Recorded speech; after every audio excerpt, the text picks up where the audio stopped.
Good evening, everybody, and welcome to Never Mind the Buy Box. My name is Natalie Cromie, and I am the content director here at the Secret Wealth Project. And this evening, I have got a very special guest. I am joined by Mark. Some of you might remember Mark, one of the, I don't want to say infamous Mark, because you know, but you did cause a little bit of a stir last time that you were on here. So welcome back, Mark, and thanks for joining us. How are you? Yeah, it's good. It's good to be back. It's been a while. It has been a while. We were just talking beforehand. I'm just going to get the details up, just make sure that we are live. Guys, hi, Dan. Could you just let us know in the comments that you can see and hear us okay?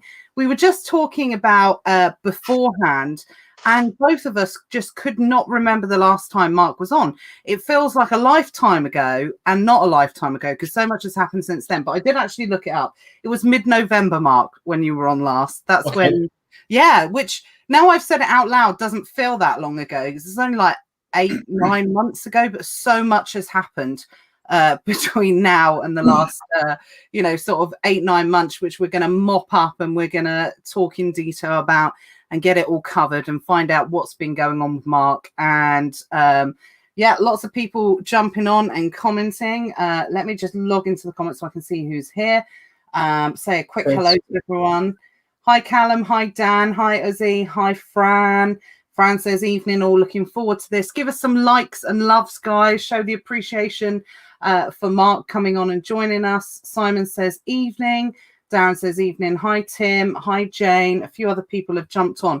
Now, as we're going through, obviously, any questions that you want to ask Mark, we'll do our best to get them covered as we are going along.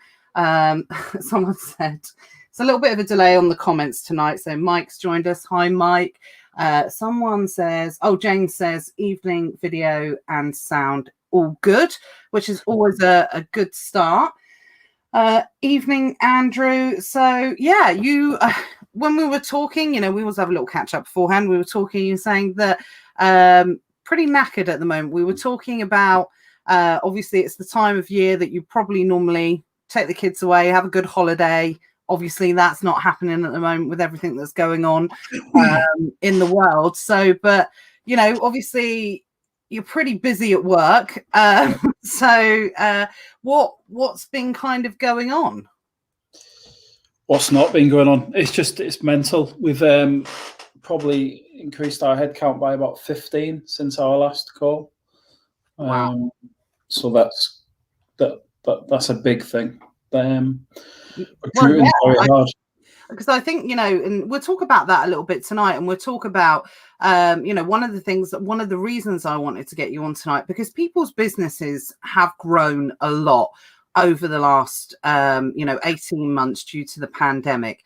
And, there's a lot of people that are going to be watching tonight, watching the replay, who are probably considering, expanding their business even further, taking on staff, but it's a big decision to be able to make. But since, in the last 9 months, you've said it yourself, you've taken on an extra 15 staff added to the head count that you've got already. So before we dive into that, I think it would be a really good opportunity, because I know most of the people watching probably would have seen the replay or watched you live at the time when you came on originally. But in a nutshell, if you can just give us a quick overview of yourself and your background and where you were and where you are now, kind of thing.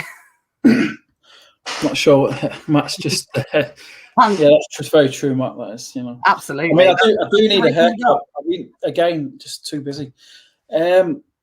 So I started off doing retail arbitrage a long time ago. I mentioned this before PayPal existed.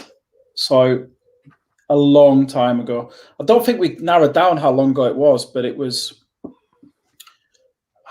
well more than 15 years ago. So 15 years ago. And, this is what I always found fascinating about your journey. And a lot of people will be able to, resonate with this is, spoiler alert, we'll get onto it. You do 8 figures every year on multiple different platforms, but you started out in retail arbitrage. Literally going into shops, picking things up, scanning them, and that's where you started. Well, Probably not even scanning them. No, exactly. There wasn't even any scanning. That's a good point. We didn't touch that last time. 3 for 2s used to be a big thing. I don't think the supermarkets do it as much these days, do they? I'm I not don't sure. think they do now. There's no need to, because all you're doing is, I say to my guys as well, you're just forward selling. All the people are going to buy that stuff anyway. But yeah, when stuff was on 3 for 2, Lego was a big thing. I mentioned that, before. We was buying the 250, 300 quid Lego kits, buying them on 3 for 2 with Argos and places like that. And then Q4, Lego prices was up 10, 15% normally. We was doing really well on that. All on credit cards as well. No physical cash, just other people's money. And I think that's what I remember last time as well. Correct me if I'm wrong, but you were very honest and you were very open, and you say at the time, 15 years ago, financially, you weren't in the best place of your life, and you actually started the business with a credit card, and it was a credit card, and it wasn't the most desirable credit card in the world. No, it wasn't the most desirable credit card in the world. No, definitely wasn't. Not at all. Not these days, there's a slight card. But taken a step up since then. Just a bit, yeah. They're obviously not an easy thing to come by. But yeah, other people's money too. I think it was £200 or £250. I can't remember now. Max the card out, pay the card, increase the limits, keep buying more. Mm-hmm. And I was working as well. That's the most important thing. Is, I think I've said that before. Guys message me all the time. Don't quit your job, because then it's all extra income. Then I did quit my job, and I shouldn't have, and I was having to live off the profits, and that was a massive mistake. That was. So that, just stick in there, just as long as you can until you've got sufficient funds. Stick in your job. I big believer in that. Yeah, absolutely. So just to recap, started in RA 15 years ago, just like many of the guys that are watching this or will watch this video in the future. Started with 250 quid on a borrowed Capital One style credit card. Yeah, I think it was one of them crap things. Yeah, one of the ones. We all know the type of credit card that we're talking about.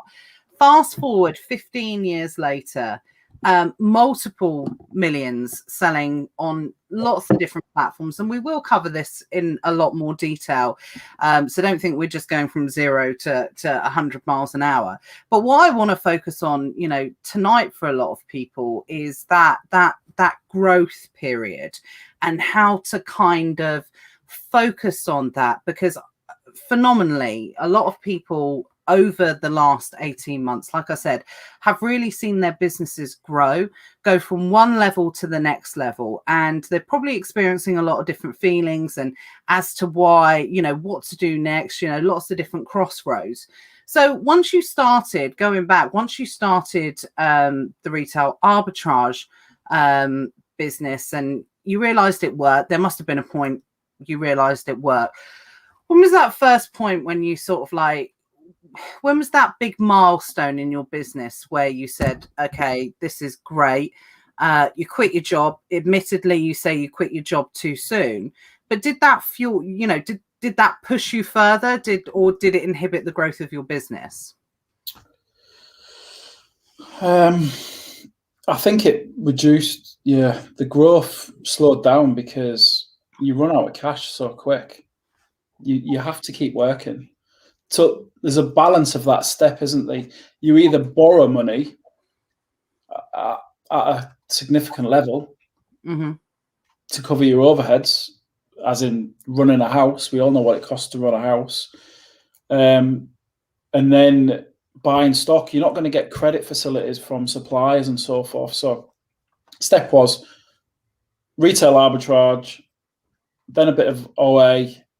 Then I was contacting distribution people, buy their products. It's a lot easier then. I know everybody seems to struggle now, because nobody wants their products sold on Amazon and eBay and all these platforms, because they can do it themselves. They've got strategic reasons not to, etc., etc. But I was dealing with a lot of health and beauty, distribution channels, and we was basically reselling their products at a margin, mostly on eBay. Amazon wasn't really, around. Back onto the whole starting selling on eBay, it was a thing called Bill Point. before PayPal. Matt's just mentioned a Yeah. comment there, more than 15 years ago. And no checks, as in that was another I remember thing. no checks. I definitely Yeah, remember so no checks. if people Google Bill Point, we're talking a lot more than 20 years ago. And it was the same old story: buy product, sell it on eBay, simple model. Then what I was doing was I was then listing the whole catalog of the distributors on eBay, and then getting them to ship them out for me. So drop shipping 20 years ago, effectively, and it was as simple as that. But it wasn't enough profit to not work, because it takes a long time just to make 1,000, 1,500. Just think, what does your basic costs of running a house, or renting? I don't know, 500 quid a month rent, gas, electricity, council tax, food. You're talking 1,000, 1,500 pounds. So you've got to make that before you even think about making a profit. So that's why I say you've got to stick in with your job as long as you can. And then if then again, even if you've only saved £6,000, that's only going to keep you alive for 4 months. Yeah. And then you buy some stock that's not selling, you're tying up money. And those was the struggles that I had. Probably delayed me by 5 years easily. Wow. Because I got annoyed, thought I could do everything, wanted to leave, blah, blah, blah. And that's what delayed me. Massively. So it was a hindrance. Yeah. And I mean, obviously you've not done too bad since, so it's something that, and we'll talk about, the plans for the future and everything like that, because, some of the things that Mark's probably going to share tonight will literally blow people's minds in terms of where his business is headed, and what's going to happen. And remember, I'm going to keep re-emphasizing this. Started with 250 quid on a borrowed credit card, with retail arbitrage. And what's interesting, just to clarify at this point, I think I'm right in saying you don't make any of your own. You still don't make any of your own products, do you? No, we don't. We're fast-moving consumer goods. We will get onto the not making of our own products, because part of the plan is we will do. Yeah. And we can go into detail on that. But no, we buy from manufacturers directly. We don't buy from distribution, and that you can't just do that. Obviously, there's stages to doing that. So distribution is obviously your first point of call. The smallest manufacturer that we deal with turns over 300 million. The largest is 20 odd billion in revenue. And that's a different story altogether. Yeah, absolutely. So let's just tie that up for the guys that are watching, because many people will be sat there exactly what I'm thinking right now.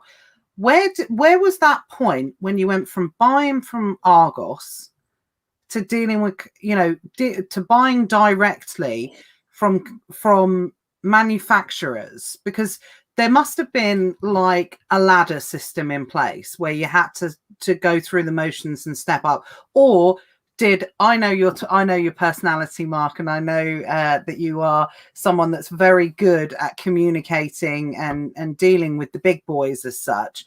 Or did you just leapfrog everyone and just go direct to source? Was that the point where?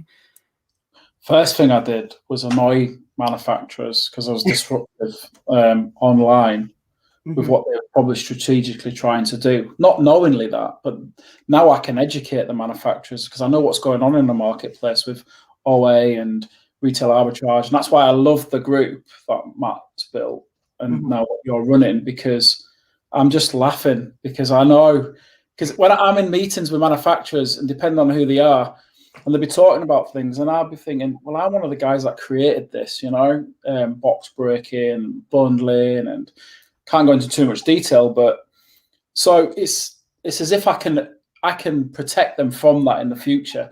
So obviously people are always getting whitelisted, and they're getting, letters from Amazon saying you can't sell these products anymore, and this, that, and the other. And I understand why now. It's frustrating. We just have to move on. So back into answer to your question was, so buying from distribution, finding niches, and then I was then targeting manufacturers buying end-of-line product effectively. There used to be tons of it, multi-million pound deals. I didn't have the cash to fund the deals. So basically, the online arbitrage wasn't working. Neither was the retail side of things. Buying from the distributors wasn't working because there wasn't enough margin. I had bills to pay. So I then had to go and start my buying career again and go back working as an employee in companies, launching products, doing the procurement, the buying, until I built up a level of contacts and funds, basically, better credit worthiness, car paid off, all of these things. And with that comes maturity as well. You're 5 years older, you know more, you're then in a better position to go for it. And that's effectively what we did. Carried on buying from distribution. I was buying deals, flipping deals, but volume deals. I was buying, 5,000 units from a manufacturer and selling them all around the world. Before all this Brexit nonsense and so forth, it was a lot easier. And with that, we was generating cash, like good cash. Yeah. I was flipping deals and making 100, 150 grand on a deal for the companies I worked for, not for myself. So when I then went back into what I'm doing now, obviously I knew a lot more. I was better at it. I was more focused, because that's the key, is focus. I see it with my guys in the office now. They come into my office all the time. What about this? Let's do this. Let's have a look at this. Oh, we could do this. I can make X on this. We can sell 500 of these. And I have to say to them, no, just concentrate on what we're doing. There's a reason. And as frustrating as it is, what I say to them is, it's a midnight project. You want to go and do that? Fine. We'll fund it. I'll fund it. It's fine. But don't do it during your normal working hours. Mm-hmm. Like I say, you can't build a business, can you, on 40, 50 hours a week? So if you want to go and think of a new concept or a new private label product, we'll do it at 6 o'clock when everyone's gone home. And then it's not interfering with what you're doing. Matt's a big one on this as well. Just focus in on one thing. You can focus on a few things if you split your time in the right way, or you employ the right people to then. That's what we're doing now, is like, you look after this project, you look after this project, you deal with this manufacturer, you deal with this brand. And we're getting like that into the nitty gritty of everything. And so my guys all own what they're doing. And that's the most important thing. And then after distribution, obviously, we then start speaking to the manufacturers. Mm-hmm. This is what we can do. This is where we see the market's going. We can help you with this.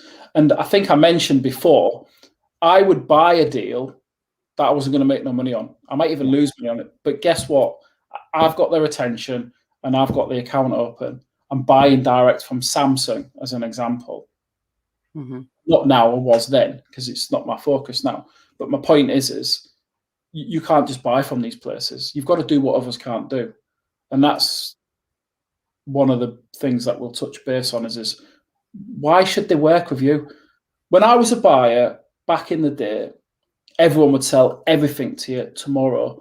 Now you guys will think, Christ, I want to buy from you, but you're like, I could offer you a £1 million order. Manufacturers wouldn't take it. That's the thing. They've got the channels are right how they want them. You've got to be different to everybody else. You've got to be good at what you do as well. That's the thing. You've got to be able to deliver. There's no doubt about it whatsoever. There's no point. I was speaking to someone yesterday on the Amazon side of things, a product manufacturer who's looking to get onto Amazon and sell, and had the world promised to them before about, certain things. And I was, talking about some of the stuff that we could potentially do with them. And one thing I'll always say to people to start with is, I will tell you everything, be completely real and what can and what can't be done. But you can't oversell stuff, because you're going to get caught out really quickly, and you get massive. You get one shot. you get one shot effectively. So you are better off, you know, being that person to say, look, the market's here, but we have to approach it in this way. If we don't approach it in this way, otherwise you're not going to get the results, and it's going to be, you know, kind of like a slow grower or whatever. But I completely agree, being able to offer them something different, because everyone that's watching this, they would have heard it 10 million times before. There'll be people watching now that maybe have started in the last 18 months and be approaching wholesalers, be approaching distributors, and just think, before you have that conversation, if you are, you know, if you do manage to get the foot in the door, just think about how many times they have heard what you're just about to say to them, and how can you make yourself, you know, stand different. Do you when you have somebody focusing on a brand and contacting a brand, do you have someone that does, you know, a lot of research into it beforehand? What's the process? We're turning manufacturers away. We're so busy. And you know what, it works in our favor, because they'll wait for us. We're honest, like what you just said. We're so busy. We're like, we can't, 3 months we can look at it. And they're like, okay. It must drive them mental. It's when you're working with some of the biggest known brands in the world and manufacturers, it becomes easier, because they're like, Christ, if they're doing it for them, they must be good. How long you been doing it with them, and this, that, and the other. But you have to be honest. But there comes a point where you've got to look after who pays the bills now. So your existing manufacturers. We're launching brands with these manufacturers. They're using us because we're fast. Before it's even gone into the supermarkets, before it's even gone onto Amazon, it goes onto Amazon through us. And that's the level we're at with manufacturers. Wow, absolutely. And undoubtedly, you know, that is the way. We've spoken about this last time. We've spoken about this in conversations that we've had. Is Amazon now, that's the route that they want brands to go down. They want brands to take responsibility, you know, for their own identity on Amazon as such.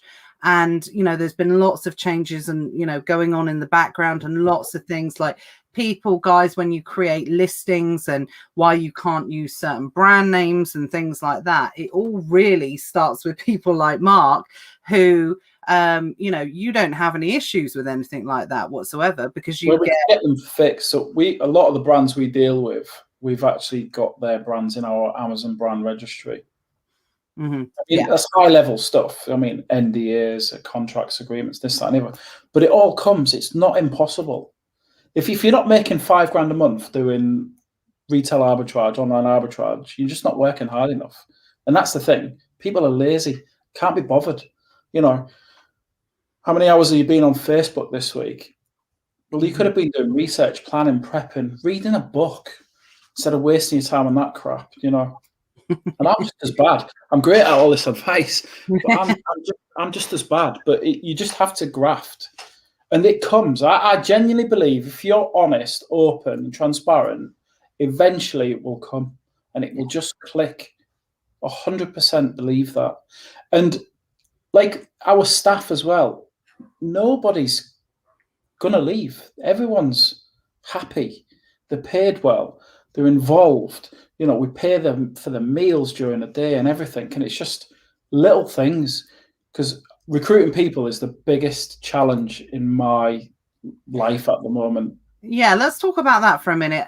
Sean Paul Gilbert, I think one of your biggest fans, has literally asked, we did cover it very briefly at the start, Sean. He's asked about how many staff have you acquired, you know, during the pandemic. You did briefly mention it.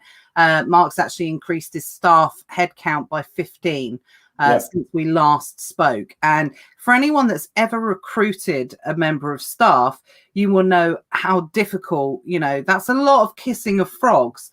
So how difficult or how challenging has it been, one, recruiting an extra 15 members of staff during a worldwide pandemic?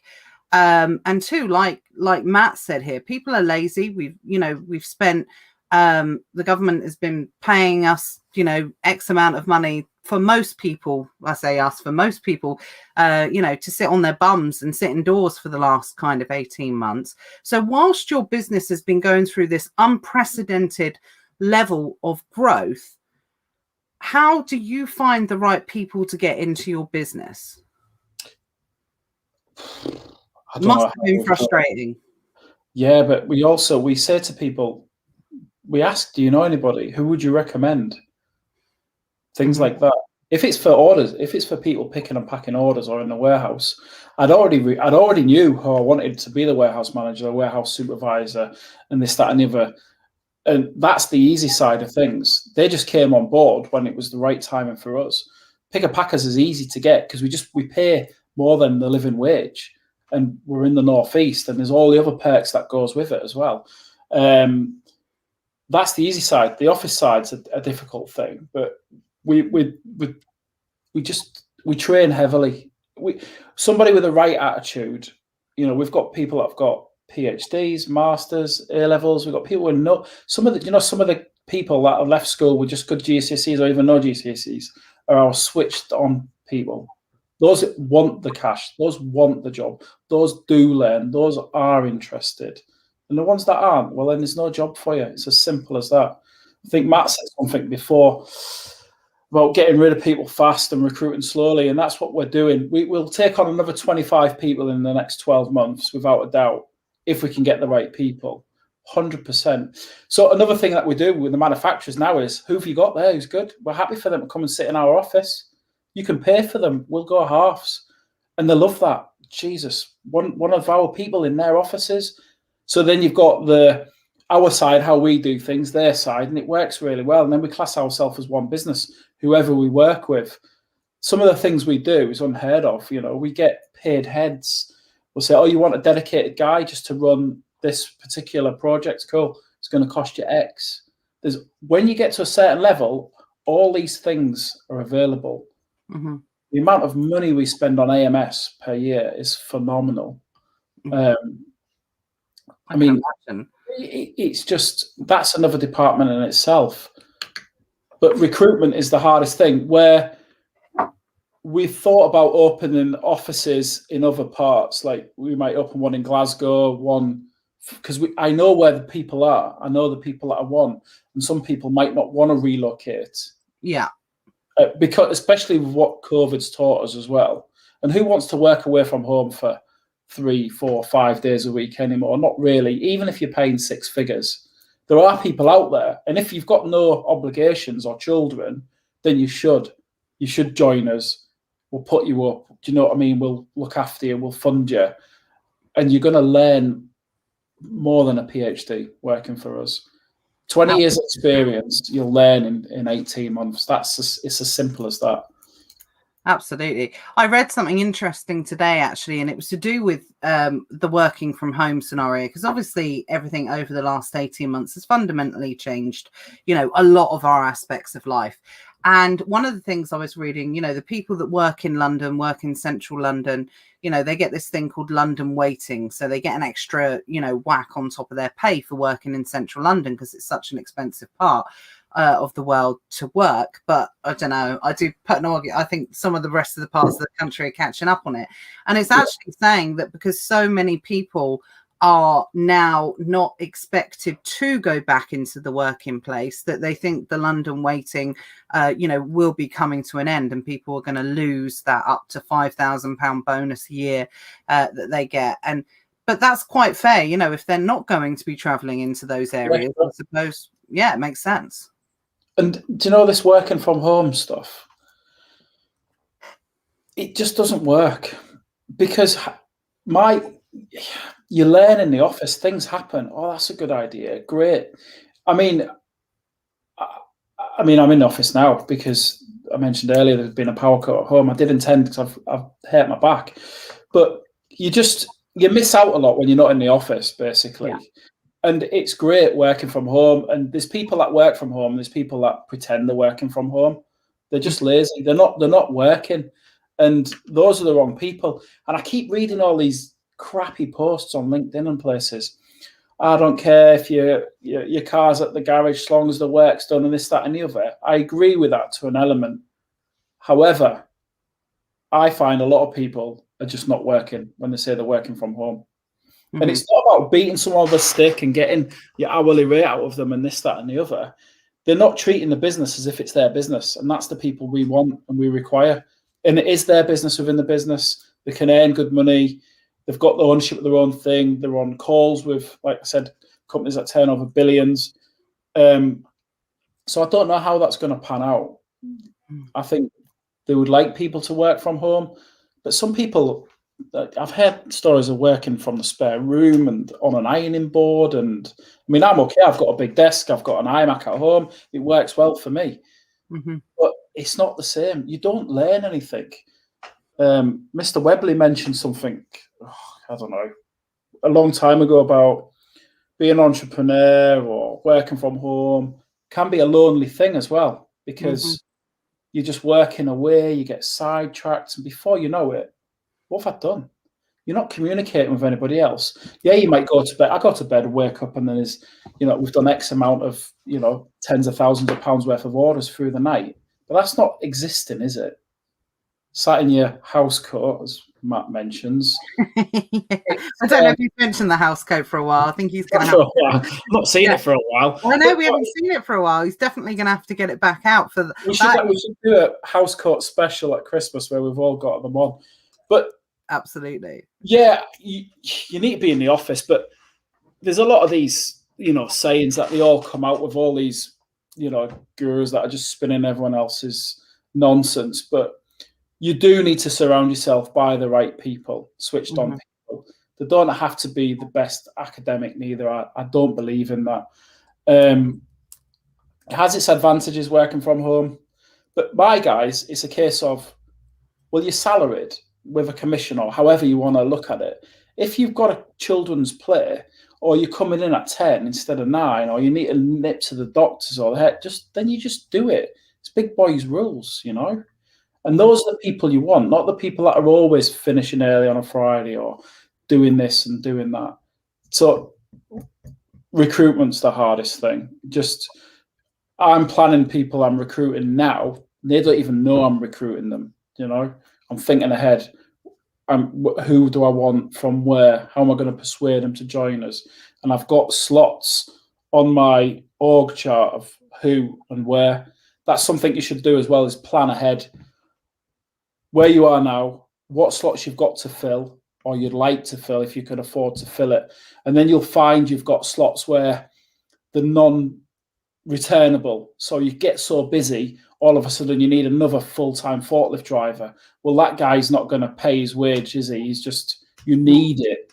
So there's guys that are like that. So as you get to a certain revenue, so let's just say you're making 10%, you'll get to a certain point where you're then only making 5%, but that headcount will carry you to double your revenue. Yeah. Then you're flying. Everyone knows that, but people start panicking.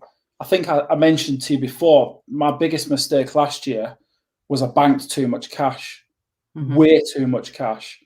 When I say banked it, as in we made too much, we should have invested more in more people sooner and more systems. But it's also nice to have a bigger wedge behind you for other things. And we're fortunate that we didn't have to defer our VAT. No one was on furlough. We had no bounce back loans. None of this crap that the government was, just giving. There's these people out there that was never making any money. All of a sudden, they're getting 10 grand for this. They're getting furlough. They've never been so wealthy, and it's made them be lazy. And now all these things are going to start being paid back. Give it April, May, June time. I'm telling you, there's going to be issues out there. And you need to turn them issues into opportunities as well. So all those people that have deferred the VAT going to need to start paying it. Bounce back loans are getting paid back. Furlough is going to come to an end. These people are going to get caught out. And it's not saying it's their fault. It's because the business model's wrong, or they've not worked hard enough. They've been spending 20 hours a week getting the decking done at home because they're getting paid. They should have used that opportunity, had half of it doing nothing and half of it thinking the next steps. And I think it's made people lazy. Yeah. I completely agree. And I think it's something that you've hit the nail on the head there. A lot of people don't realize at the time that, the bounce backs and everything like that, they were so tempting to take. And, they've been like, why wouldn't you take them? Money's never been as cheap kind of thing. But what's happened now, and what's happened to a lot of people in this business, is they're going through this period of time where now the payments are starting to become due. I think most people, or some people, have the opportunity to extend it even further. But once we get on the other side of this Q4, once the world starts returning to normal as it's going to be moving forward, then obviously all these deferments, the payments and things like that. And we're also in a new post-COVID world with Amazon. So, restock limits have kicked in. People having to, not be able to, send stock in for months to be able to do it. Was your business affected by restocks or anything like that? Oh God, I mean, there was, but so this is the thing. Our revenues are X, and we could always be plus, say, 50%. If that product didn't go out of stock, or that product didn't go out of stock, and this, but we always still maintain that level. I've shown you the screenshots. We're always pretty consistent, but we would have big spikes. But if we could have continued getting the right products, obviously everything was in high demand, we would have added. We've doubled our revenue anyway in the last 12 months, but we would have more than doubled it, and it's affected everybody, and we're having this knock-on effect of obviously storage, container prices, shipping prices. I mean, people, stop crying about it. Just deal with it, because people are still trading. You just need to find another way around it.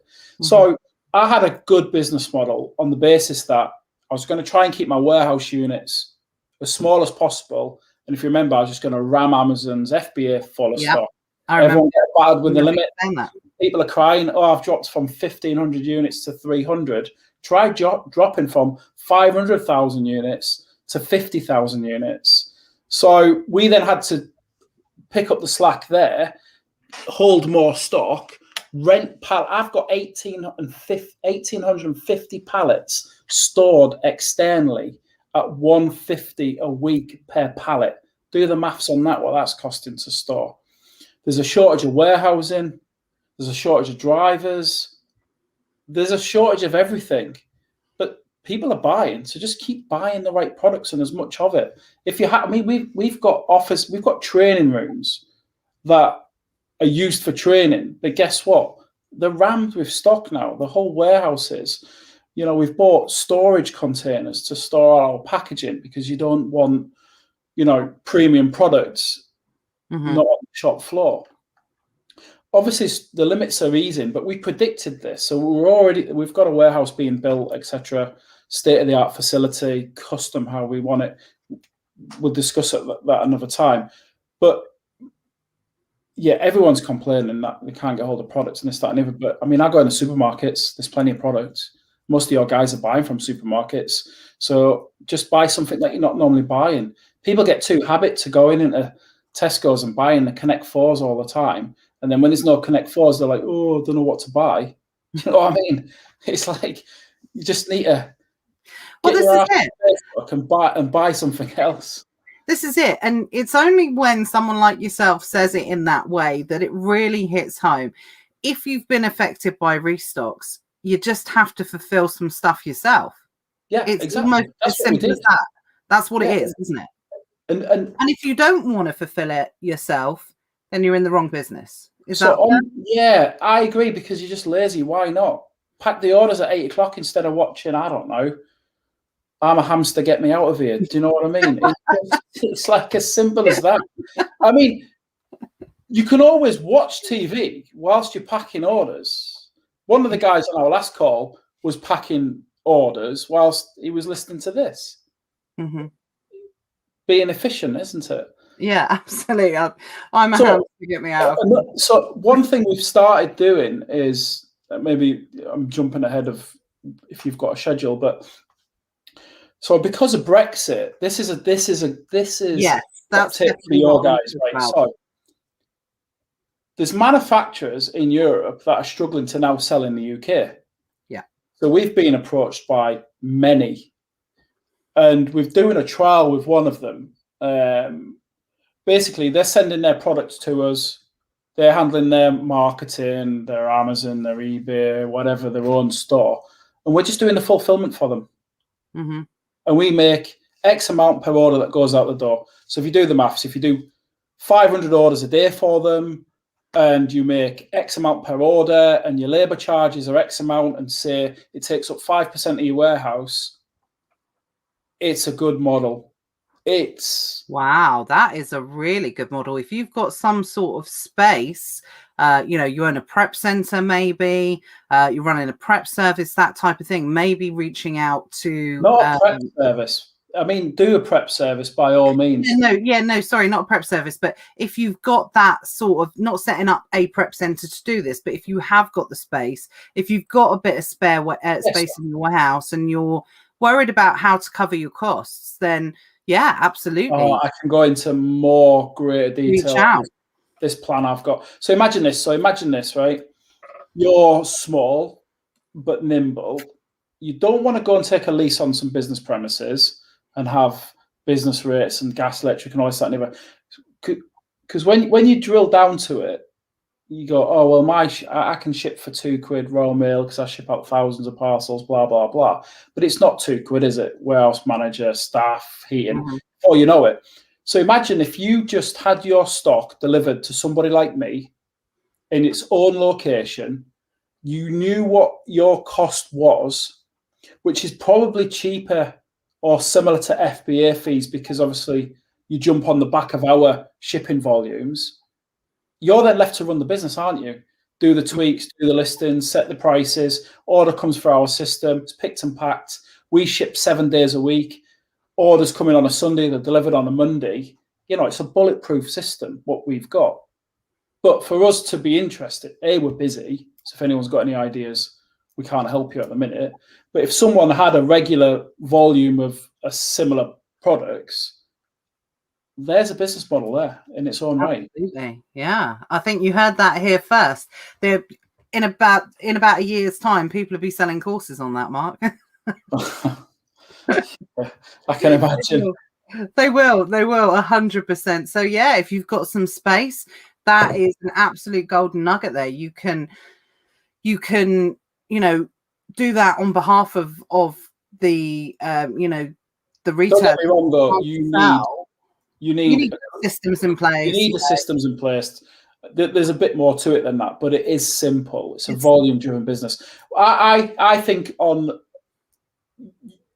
you can make 100K a year profit just fulfilling one partner with a certain volume of orders, and you can probably achieve that in 4 hours a day. Wow, that's crazy. That's crazy. And it's something that, I think when you are that level where you have to think about these different types of things, and I was talking about this with Luke Dugan earlier today, I was talking about something separate, and we were talking about a little bit of the COVID thing, a little bit, and I don't want anyone to think, we're going on about, people being lazy and this and that, but there's been a lot of discontentment in the Amazon space over the last couple of months. People have gone off the boil. They feel it's become, especially because let's face it, last, 18 months with the pandemic, it was kind of hard not to make money, if you're doing this sort of model, previous to, restocks and things like that. Now it's started to get that little bit harder. But I will say, I still think it's easier than it was pre-COVID anyway, because demand's gone up so much. Systems getting better. Amazon's getting better. It's getting everything like that. But because it's just got that little bit more difficult, people have turned on. And that's a little bit of a vicious circle, because Amazon's created the monster a little bit, because what they've done is they have made it easy for people to start businesses. They have made it easy for people to, send stocking. But it's not coming to an end. It's never going to come to an end. There'll be people that continue to sell on Amazon, for the rest of their lives and never physically send a customer a product in their lives. But if you can do what Mark's done, what other people in this space, the people that are going into 7 and going to be going into 8 figures, people in this group in 5 years' time, Matthew Wright, people like that, they're going to be going into 8 figures in the next 5 years because they've set up the systems, the multi-channel fulfillment, the multiple different platforms, and they are running essentially what is a real fulfillment business. And still, not even selling your own products. If you're going down that rabbit hole, that's a whole different ballgame. So yes, Amazon's changed over the last couple of months because of restocks and things like that.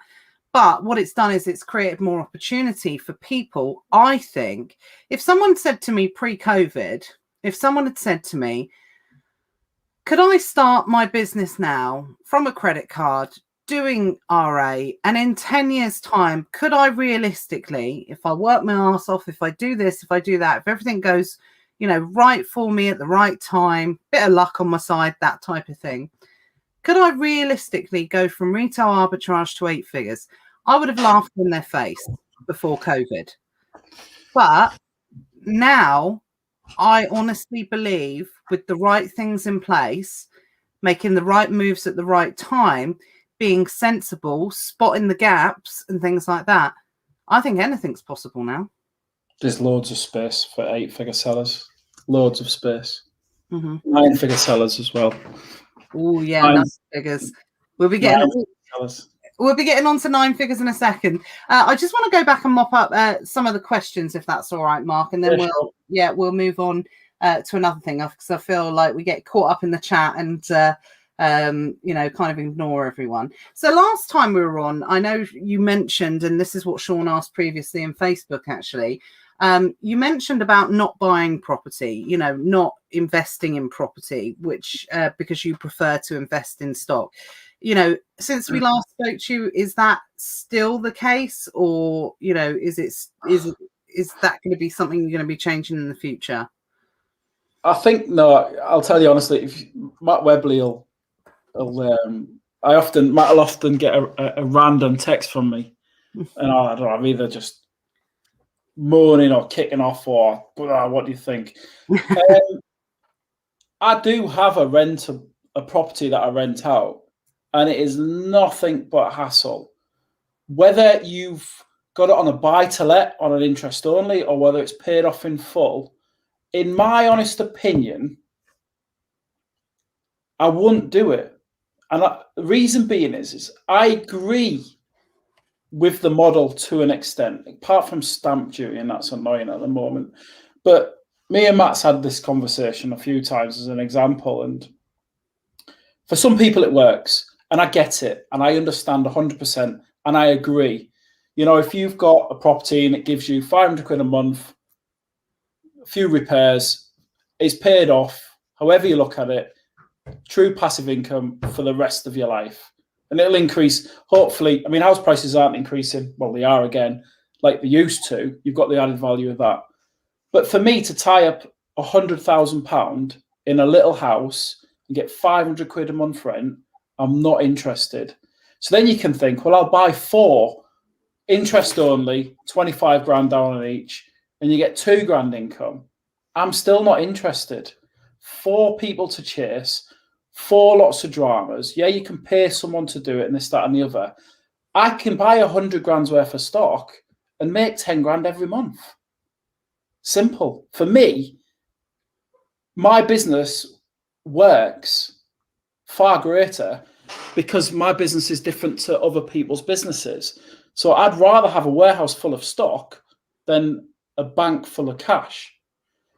And then I'm thinking about buying commercial properties, which is not houses. It's still because you can buy a property for 500,000 and you can get, say, 50, 60, 70 grand a year rent. You're only dealing with one person and a company. I'd probably do that. I'm looking at doing that, and I'm close to doing it. I think, correct me if I'm wrong, but last time you said, and I know you're in the process of, building, like you say, the state-of-the-art kind of facility, but correct me if I'm wrong. I think even last time you said you don't even use your own money for that. You get other people to pay for that as well. Yeah, and if exactly. And if you think about it, I mean, I'm no tax expert, but I know a lot about, tax and finance and this, that, and the other. if you buy your commercial property through your SIP, your pension fund, there's loads of tax benefits, and then you own the premises, your business is in the premises, the rent's going into the pension pot, and there's all these other ways. But we've got a property with some stables and a barn, blah, blah, blah. I can get as much money renting out a barn at the bottom of my place than renting out a house. And the amount of money people pay for equestrian and things like that just to rent stables.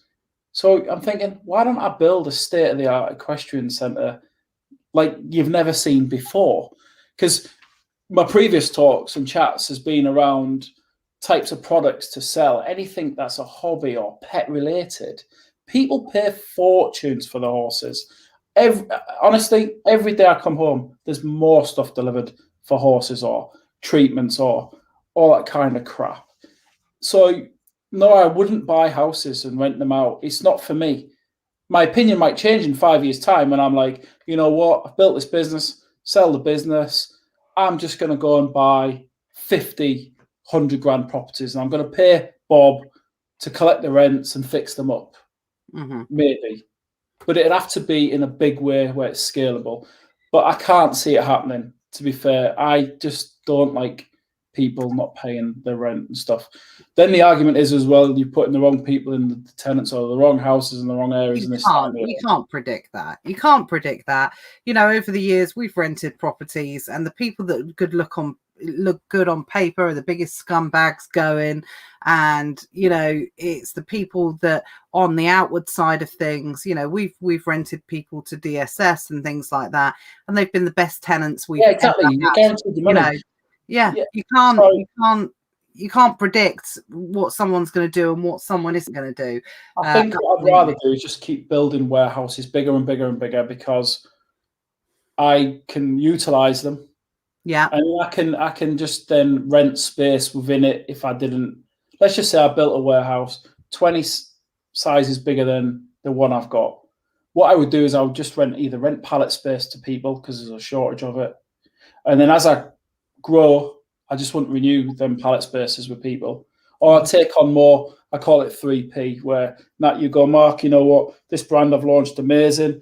I don't want to run a warehouse. I don't want to buy a forklift, a warehouse manager. Can you link my eBay account into your systems, and can you just tell me how much it is just to pick and pack my orders 7 days a week? Done. I'll do more of that. And then that's another business within the business that I'll have someone running, and so on and so on and so on. Yeah, absolutely. I think if you've got that commercial space, it just opens up so many different avenues. It enables you to be able to expand into different areas that you didn't think so. And you mentioned eBay there, and we've talked about this. Matthew Wright talks about this in some of his training that he did last week. And he talked about that, most people watching now are, probably are just selling on the Amazon side of things. So just to give you a little bit of an idea, and hopefully Mark won't mind me saying this, not only you're an 8-figure, Amazon seller and things like that, you're actually a very high level eBay seller as well. So you sell on, multiple platforms. And I think, again, what you sell in a month, I think most people probably sell in a year on Amazon when it comes to eBay. But having all of these different platforms has facilitated you to be able to go into these things, giving yourself premises, pay for staff, fuel the growth in your businesses. Is that fair to say? Because people still look down on eBay a little bit, don't they? And they still, but it's a great model for you. 100%. I would I've said this on the last call. Mm-hmm. You need to get on eBay. We do millions on eBay without beating around the bush. We do a lot on eBay because obviously, and we go to eBay conferences. eBay come to our offices. We go to their offices. We've got eBay account managers. We've got weekly calls, monthly calls. When you see these sellers on these premises and on the eBay, and it says authorized seller. We've got all that. It's good. eBay's not Amazon, but they're easier to work with than Amazon. If you're a smaller seller getting started out, I'd recommend any kind of work on eBay. In fact, I wouldn't even go on Amazon until I've got eBay right. I would start on eBay if it was me, because you're not crying about the buy box every 5 minutes and the fact that you've bought 2 units, but this guy's bought 100. Nobody cares. But on eBay, until they've tried having that one EAN, multiple sellers, they're doing it on some categories. I'm not an expert on eBay. I've got a team of guys who just run eBay for us. But eBay was my first original platform, and I've spent a lot of time on it, understand the cost per click and the AMS and the marketing and titles. And I've been there and done it. I've been banned. I've been punished. You name it, I've worn the T-shirt. I used to work on coverage now, and then then you could have the same listing 15 times. It was the Wild West, eBay was. Now they're kind of getting their acts together. They're going to have this stab at doing a fulfillment center. I'm not going to form an opinion on how that's going to go. I hope it goes really well for them. I hope it goes really well for the guys in our group. And that could be something where you manage to buy some deal stock, send it into eBay's warehouse, and then you carry on in your job. And then you come home, you've took 300 quid, you've made 30 quid, happy days. Don't cry about, well, I've got 2 of these left over and this, that, and the other. It's just on average. We touched base on this before. Yeah, absolutely. eBay, I think people should give it a good whack. I'd spend the next 12 months on perfecting eBay if it was me. Definitely. You heard it here first, guys. Mark said eBay first and then Amazon. And I don't think there's many people, probably, Matthew Wright, a few other people, but I think that's because people don't shout about eBay. They don't say what a good platform it is. It's been the forgotten platform, whether or not it's because people, don't shout out too much about it because they think they'll get shouted down or they think people won't believe. I don't know what it is. But I think it's purely the third or the fourth largest platform. I think it's fourth, but it's because they don't deliver. But they soon might be. That's the reason. People look at Amazon.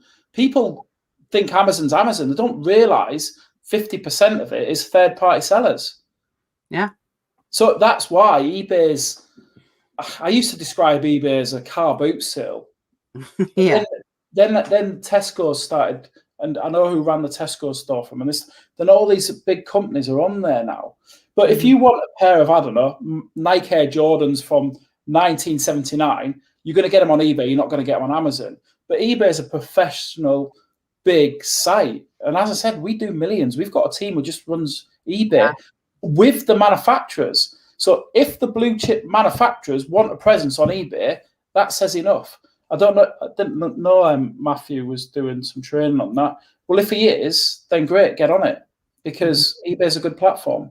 Oh, absolutely. And I think that's where people, misinterpret it at all, because eBay is going through a little bit of a renaissance phase at the moment. It's going through a little bit of a golden age. And I said this to people the other day, is that with eBay launching their fulfillment by eBay, we don't know how it's going to go, but you'll know what this is like, Mark. You were on Amazon, you were on eBay, obviously Amazon before they converted. Yeah, before they converted to FBA. Imagine having the do-over again to be able to start to sell on Amazon before they launched FBA. That's exactly what's going to happen to eBay. And I'll tell you what, in 2 or 3 years' time, if it goes the way we think it will, because eBay's a changing platform, there's no doubt about it. It's becoming more legitimized. If you get on it now, you're ahead of the curve at this 100%. Yeah, get on it now. Here's a tip. Don't worry about margins if it's working. When this fulfillment center thing takes off, use it. If you break even, then it's a test, isn't it? It's cost you nothing, really. Stop crying about these 5 quid you've lost and this, that, and you've lost nothing. If you're not minus, what have you lost? You've gained experience and knowledge, but you've also gained feedback, and you're starting to get yourself an established aged account, which will provide benefits in the future. So I say this to my guys now, what you do today will benefit you in 12 months' time. But people can't think that far ahead. They think it's too far away. But before you know it, it's Christmas again. It's there. It is crazy. The amount of time, we are in full Q4 mode now. It feels like feels like yesterday. It feels like yesterday we were not only in the last Q4, but we were in the the pre-COVID Q4. The time is going back so quickly. Do something little every day and count towards that. So yeah, you heard it here first, guys. Mark says, get on Matthew's training. It's going to be closing. The cart is going to be closing tomorrow night, and training starts tomorrow night at 7:00. So if anyone wants the link, either post in the Secret Wealth Project Facebook group, or I'll drop it on the comments on here. Actually, if Matt Webley, if you are still watching, if you wouldn't mind dropping the details on here for anyone that's interested. Thank you very much. So I mean, think about it, COVID. It seems like it was 5 minutes ago, doesn't it? I know, it's crazy. Do you know what's happened? Everybody's just been asleep for 18 months. That's the God's honest truth. Because to me, my life has not changed. It's been a bit inconvenient not being able to travel around Europe, see manufacturers, suppliers, and this, that, and the other. But everybody has been asleep, doing nothing for 18 months. And if you think about it now, you could have learned bloody Japanese in 18 months, probably. What could you have done in 18 months if you had this opportunity again? And everyone's just like gone with it.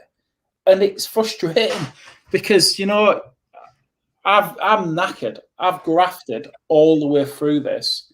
And do you know what? It's going to pay me dividends in the future. Absolutely. Well, we will talk about future growth in a moment. Natalie says she uses it for products where listings get deactivated, too many penny pinchers. Absolutely. So, if you're someone that's taking action, if you are someone that is absolutely, on those multiple channels, then you're not worrying. You don't, is it fair? Well, it's definitely fair to say, I know it's fair to say, because we've introduced eBay into our business. It's fair to say that the more platforms that you enter into your business, the more opportunity, the more streams of income that come from, the one main stream of income. So it's not like you're distracted by shiny object syndrome. The less frustrated you get by Amazon, because you're not 100% relying on it. Well, why not list on eBay? Why not have the same product listed on eBay and Amazon? I mean, you're stupid not to, for the sake of, I don't know what it costs these days, 10 or 15 pence to list. List it for a couple of quid more. You never know. It's because people, I just don't get it. There's no reasons for none of these things. And if people are out there doing training and learning stuff, just follow the procedures, because that's all it is. Do this, then this, then this, then this, then this. Mm-hmm. And it's as simple as that. It is as simple as that. For sure. Dan says eBay, Amazon, then Shopify. I can't remember. Do you sell on your own Shopify platform? Do you know, we don't. No. But it's just the marketplaces. So a lot of the manufacturers have got their domain name.co.uk and this, that, and the other. Their own branded sites link into our systems, and then we would ship the products out. We will, but do you know what? And this is a thing, when you become a certain size and revenues and margins good, and you're busy thinking about the greater picture, unfortunately, some of these little things you just don't have time for. You can then go, I'll employ someone to do it in this, that, and the other, but because things move so fast, the cost of marketing your own site, you try ranking for a product above Amazon and eBay and OnBuy and all these companies. Who's got the time for that? If you go down the private label route, or you've got a niche product, then yeah, of course, because you'll cut out the fees. But you've got to remember, these Shopify sites have fees as well, so you're not saving the full fee. But I think you should have it anyway. So you should still have the Shopify site. I don't. So there's an issue there in my business. But what's it going to give me in revenue? Another 1 million, 2 million, whatever. Am I going to need to have a team? Is it going to be a distraction? But yeah, why not? I mean, instead of messing about, you've got the time to spend 4 hours. Mr. Webley will tell you this. When we started selling and linking and AdSense and this, that, and the other, there was none of this. Do they still do this WordPress and stuff? When that came out, that was a game changer. I think so, you can be live with a Shopify store and their basic template. You either can knock one together, use the free ones, buy one for $100. integrate PayPal, Amazon payments, Google payments, Stripe, whatever it is. You can be live in an hour. Mm-hmm. You could never do that. So then if you've got spare time on an evening, an hour a day, just putting up a few images and some links and stuff, then do it. At least you're having a shot at it. Yeah, absolutely. It's so much easier now. Matt and I, Luke and I, Matthew and I, anyone that's been on, never mind the buy box over the last couple of years, or, spoken about the growth in their business. It's been a repeat conversation that we've had. We're in a golden age of selling online at the moment. Never been so easy, ever. No, it's never been so easy to get started. It's as simple as that. Yes, we're not saying it's not easy, Mark. It's not, I don't want anyone to think we're saying, oh yeah, go from 0 to 8 figures overnight. There's a lot of hard work involved, a lot of taking chances, making risks, doing deals, all of that. But sacrifice, absolutely. Broken backs, things like that. It's definitely, we're not making out it's easy, but I will argue to the death with anyone that it has never been so easy to get started.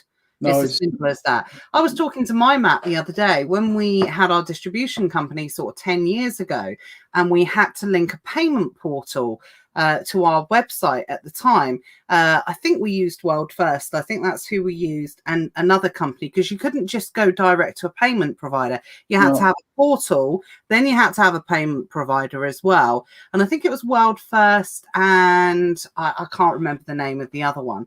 That process took 3 months to set up, just that process. And then you need developers involved to get the coding done, and it was just... Oh, you had to code it, you had to... That process took 3 months, and that was just to get it set up. The verification, the payment portal. Now, like you said, Shopify, connected to Stripe, you could be live within an hour. That's how crazy. Or PayPal or something like that. It is so easy to be able to get up and and get started than it used to be. Thanks, Cindy, for posting that. Not sure what Matt's doing. He was like, I'm here, but I can't. So don't know what he's doing or what he's getting up to. Sean says, what software do you use for counting stock, inventory management? Well, inventory management. So example, you sold, say, 24 on eBay today. Your software takes off 24 on Amazon. So to make sure that you're selling the correct type of quantities. So we've got a custom software that we use, but there are a lot of good ones. I mean, again, it depends on your revenue and your margins, because it can be quite costly, but we do a lot of bundles and a lot of kits. So for instance, I think I've mentioned before, we buy our products lorry loads full, and they get booked in as individual units, but it means it can create no end of different combinations. Mm-hmm. And sells, it reduces it. If it sells on eBay, it reduces how many is available. We only push 85% to Amazon, blah, blah, blah. There was somebody asked a question in the group, Matt, and was it Matthew answered? And there's a list in there, basically. I mean, I can put one on this evening or tomorrow of who I recommend, because I've tried them all when I've been doing little side projects, but there's a few out there. Channel Advisor is expensive, and it's probably for bigger sellers, but there's Vico's a good one. There's Mintsoft. It depends what you want. And that's the thing. None of these systems do everything great. Some of them are good at some things, this, that, and the other. Yeah. There's a market there for the right system, and I think we're going to write and build this system. Wow. And it takes accounting into consideration and everything else. And complex things that we do that others don't, but they probably would in the future. But the brief's probably like this, like the yellow pages, and then we're adding more to it. There's more things we're wanting it to do, just from a reporting point of view, from an automation point of view. So you want a specific report that gives you this for these reasons, export, blah, blah, blah. But I'll put a post in there of that I recommend, and just try it. It depends, again, on how many transactions you've got. But when you get a certain profit, you should invest in some software, whether it's a repricing tool, whether it's a scanning tool when you're doing your deals, and they pay for themselves so quick. Mm-hmm. It's like having another 10 people work for you. Absolutely. And of course, the tools that we recommend here, most people wouldn't be here without those tools. Obviously, Buybot Pro and Profit Protector Pro. So if anyone is in the market for a repricer in particular, because that's a game changer, certainly within your business. So if you're watching this now and you haven't got a repricer, or you're using another repricer, you need one. You need a repricer. One. And one that you need is Profit Protector Pro. I love a good repricing session.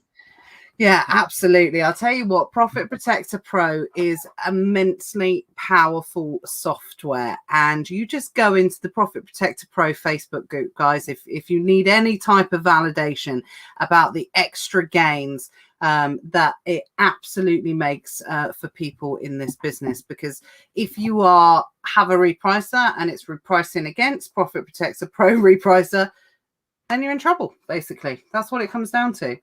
Sean says, PPP, love it. Cindy says, spend my whole profit on learning and software, first year of learning. Absolutely. You should. Yeah. Because it's not profit. You've got to invest in yourself. There is no profit for a while. There's no new Audis. You know what I mean? It's a case of you need to buy the tools to make your life easier. Then there'll come the point when you start doing the employment and people are running things. But yeah, you keep buying tools. Try tools. They all offer free trials. Yeah. Absolutely. Jay says this, and I just want to go back and re-emphasize this, people, because it was about the thinking ahead. And I think we moved on quite quickly in relation to that. But I think that was so valuable, what you said with regards to thinking ahead. Such a great nugget. One, where you are now, where you're going to, and how you're going to get there is so important. So let's talk about the growth. Everybody, I think anyone that's watching this, just let me know in the comments. I think we can all tell the level of seller that Mark is. You're a multiple millions, 8-figure seller, and that's not combined over like the last 10 years. That's what you sell every single year on Amazon. Yeah. You run dozens and dozens of staff. You've got thousands of square foot worth of working space and just everything that we've been talking about. But one thing that's become quite popular in the world of Amazon in particular over the last 12 months is this kind of build to sell model. Whereas a lot of people, it's a misconception that you can't sell an Amazon business. You can't build a business if it's not private label or whatever. It's like there's this misconception. It's not really a real business. It's not a tangible business. So therefore you can't actually sell it. But that's something that's slowly starting to change, where you've got the people like Thrasio that come in and they buy people's Amazon accounts and they do this and they do that. And I think sometimes what puts people off of really going all in and expanding their businesses on Amazon and eBay is they think, well, there's no payday for me at the end of the day, or I can't do this, or I can't do that. Now, I know you have to be, really careful about what we can say and what we can't say with regards to your business. But in your case, that's definitely a misconception, isn't it? Oh, massively. We get offers all of the time. I mean, don't get me wrong, you can sell a business that sells on Amazon. And if you look in their back end, there's a way of changing ownership of an Amazon account now, which there never used to be. Because what they don't want is people selling Amazon accounts. Like, I'll register an account, I'll get it built up with good feedback, then I'll sell the account, because then you get these people from certain countries selling all these high-end goods for 30 days, not delivering anything, then they disappear over 250 grand. But, I've done this before. I've built websites, sold websites with, revenue, AdSense over the years. But no one's going to buy a business based on you, just you, unless they want you to join the business and carry on running it, and they want a percentage of the business, or they want to buy the business. So if it's just a case of you going to the supermarkets and Argos and doing OA, then they're not going to buy that, are they? Because you've got nothing. you've got nothing. But when you progress your career and you're dealing with manufacturers and you've got your own private label and all these other things, then of course you've got a business. You've got a better business than Boots on the high street. You've got an online presence with products that rank, that sell X amount every day, that are not relying on people walking past your store. Build to sell. Seriously, I'll be building more of these businesses and selling them in niches and private labels and product groups and categories. And think of that for the future as well. So when you're building your business, think, hang on a minute, how do I do this times 10 or 11 or 12? Where when you then come to sell a business, you're not just selling the whole thing. I don't know, let's just say you do fishing tackle. So maybe that's its own business within the business. We can talk about holding companies and all this kind of nonsense, but there's no point at the minute. So then you might find a bigger company come along and go, do you know what? We manufacture fishing products. You've got a great store. We'll just buy it. And I struggle getting my head around this because I used to think, why would a manufacturer or why would any company give you 9 figures for your business? And it's because it's done. They're not going to employ people and build it up, and they want it now, tomorrow. If you look at it, all these businesses, big businesses, it's all based on acquisitions, buying brands, selling brands. Mm-hmm. And the new trend is not this Silicon Valley stuff. It's online retail, logistics, warehousing, storage. Then there's more to it than that as well. What you can offer, what you can do. That's what manufacturers are looking for. Yeah. So, I'm only making 10%. I'm turning over 10 million. I'm making £1 million as an example. You're there. You do that for 5 years. Or I'm only making 100,000. I'm making 10 grand and I'm still working at Greg's. Someone will come along and buy your business for £1 million. All this nonsense about what's your business worth? Well, it's your profit times 5. It's bullshit. It's absolute nonsense. It's what you already got and built. And if you've got all this software and these systems in place, you make yourself more valuable. Honestly, it's as simple as that. I take nothing out of my business. I live well, but we're not interested in selling. We might maybe look at doing some other kind of things, but because this is my family. There's a lot of people who work for us. What could I say to them, this, that, and the other? But I could build a business tomorrow, and I reckon in 2-3 years' time, I could sell it for 8 figures quite easily by just going to just using one niche or one manufacturer. Because can you beat nothing more than an online presence? It's all about data as well. Manufacturers love it. They love it. Oh, absolutely. If they can find a shortcut, and this is where people do not understand, the higher level selling on Amazon or even the lower level, but it's always been the way. Like you said, the Silicon Valley, when you had the big companies like Facebook and they were starting out and everything like that, they got to a certain point with their business, and this is fundamental for any type of business, where they don't build anymore, they just acquire. Yeah. And so if you are someone that's turning over, like Mark says, 2-3 million a year, 20%, 15% net margin or whatever, that might be their 6 monthly marketing bill. Here's a good point as well, right? So when you sell a business, so how you structure your business when you're starting your business is another conversation. But when you sell your business, right, you sell the shares in your business. You then pay a thing called entrepreneur's tax. So that, let's just say you sell a business for £1 million. You would only pay 10% tax. You'd pay 100 grand. You'd bank 900 grand. Wow. Simple. So there's all these calculations you need to be doing in your head. I sell a business for £1 million cash. I'm going to get 900k after tax.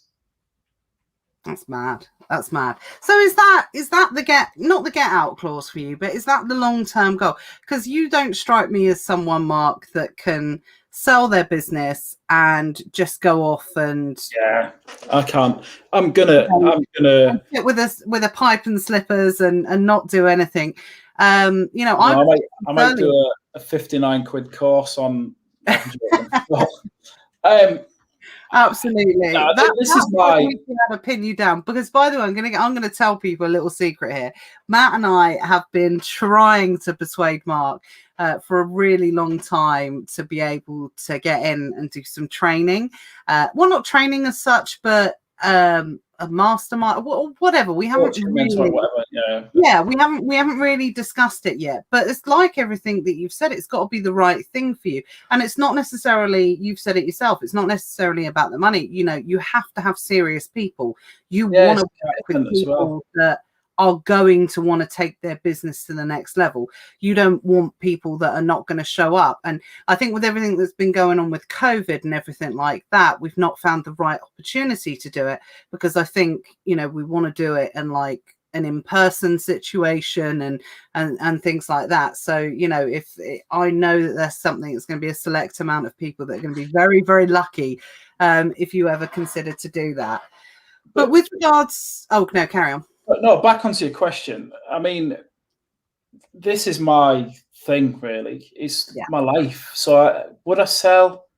I don't think so. Would I sell percentage for maybe? But the only reason I do that is because then you're securing the future for a lot more people. But you can then take it to the next level. I mean, we're already shooting for 9 figures. So we'll smash through that. But how do you get your business then to be, say, 250 million in revenue? And we've got a plan to get to 250 million in revenue, and we will do that. And if you get to 250, you can get to 500. So you get to 500, then you can float your business. Mm-hmm. So you've got to think big, but you've got to have justification for it, and maybe people don't think big enough, or they pipe dream is the other thing. But yeah, I'm gonna probably build a few businesses and sell them, but yeah, this is my thing, really. We love our suppliers, we love our manufacturers, we love our relationships that we've got with these guys.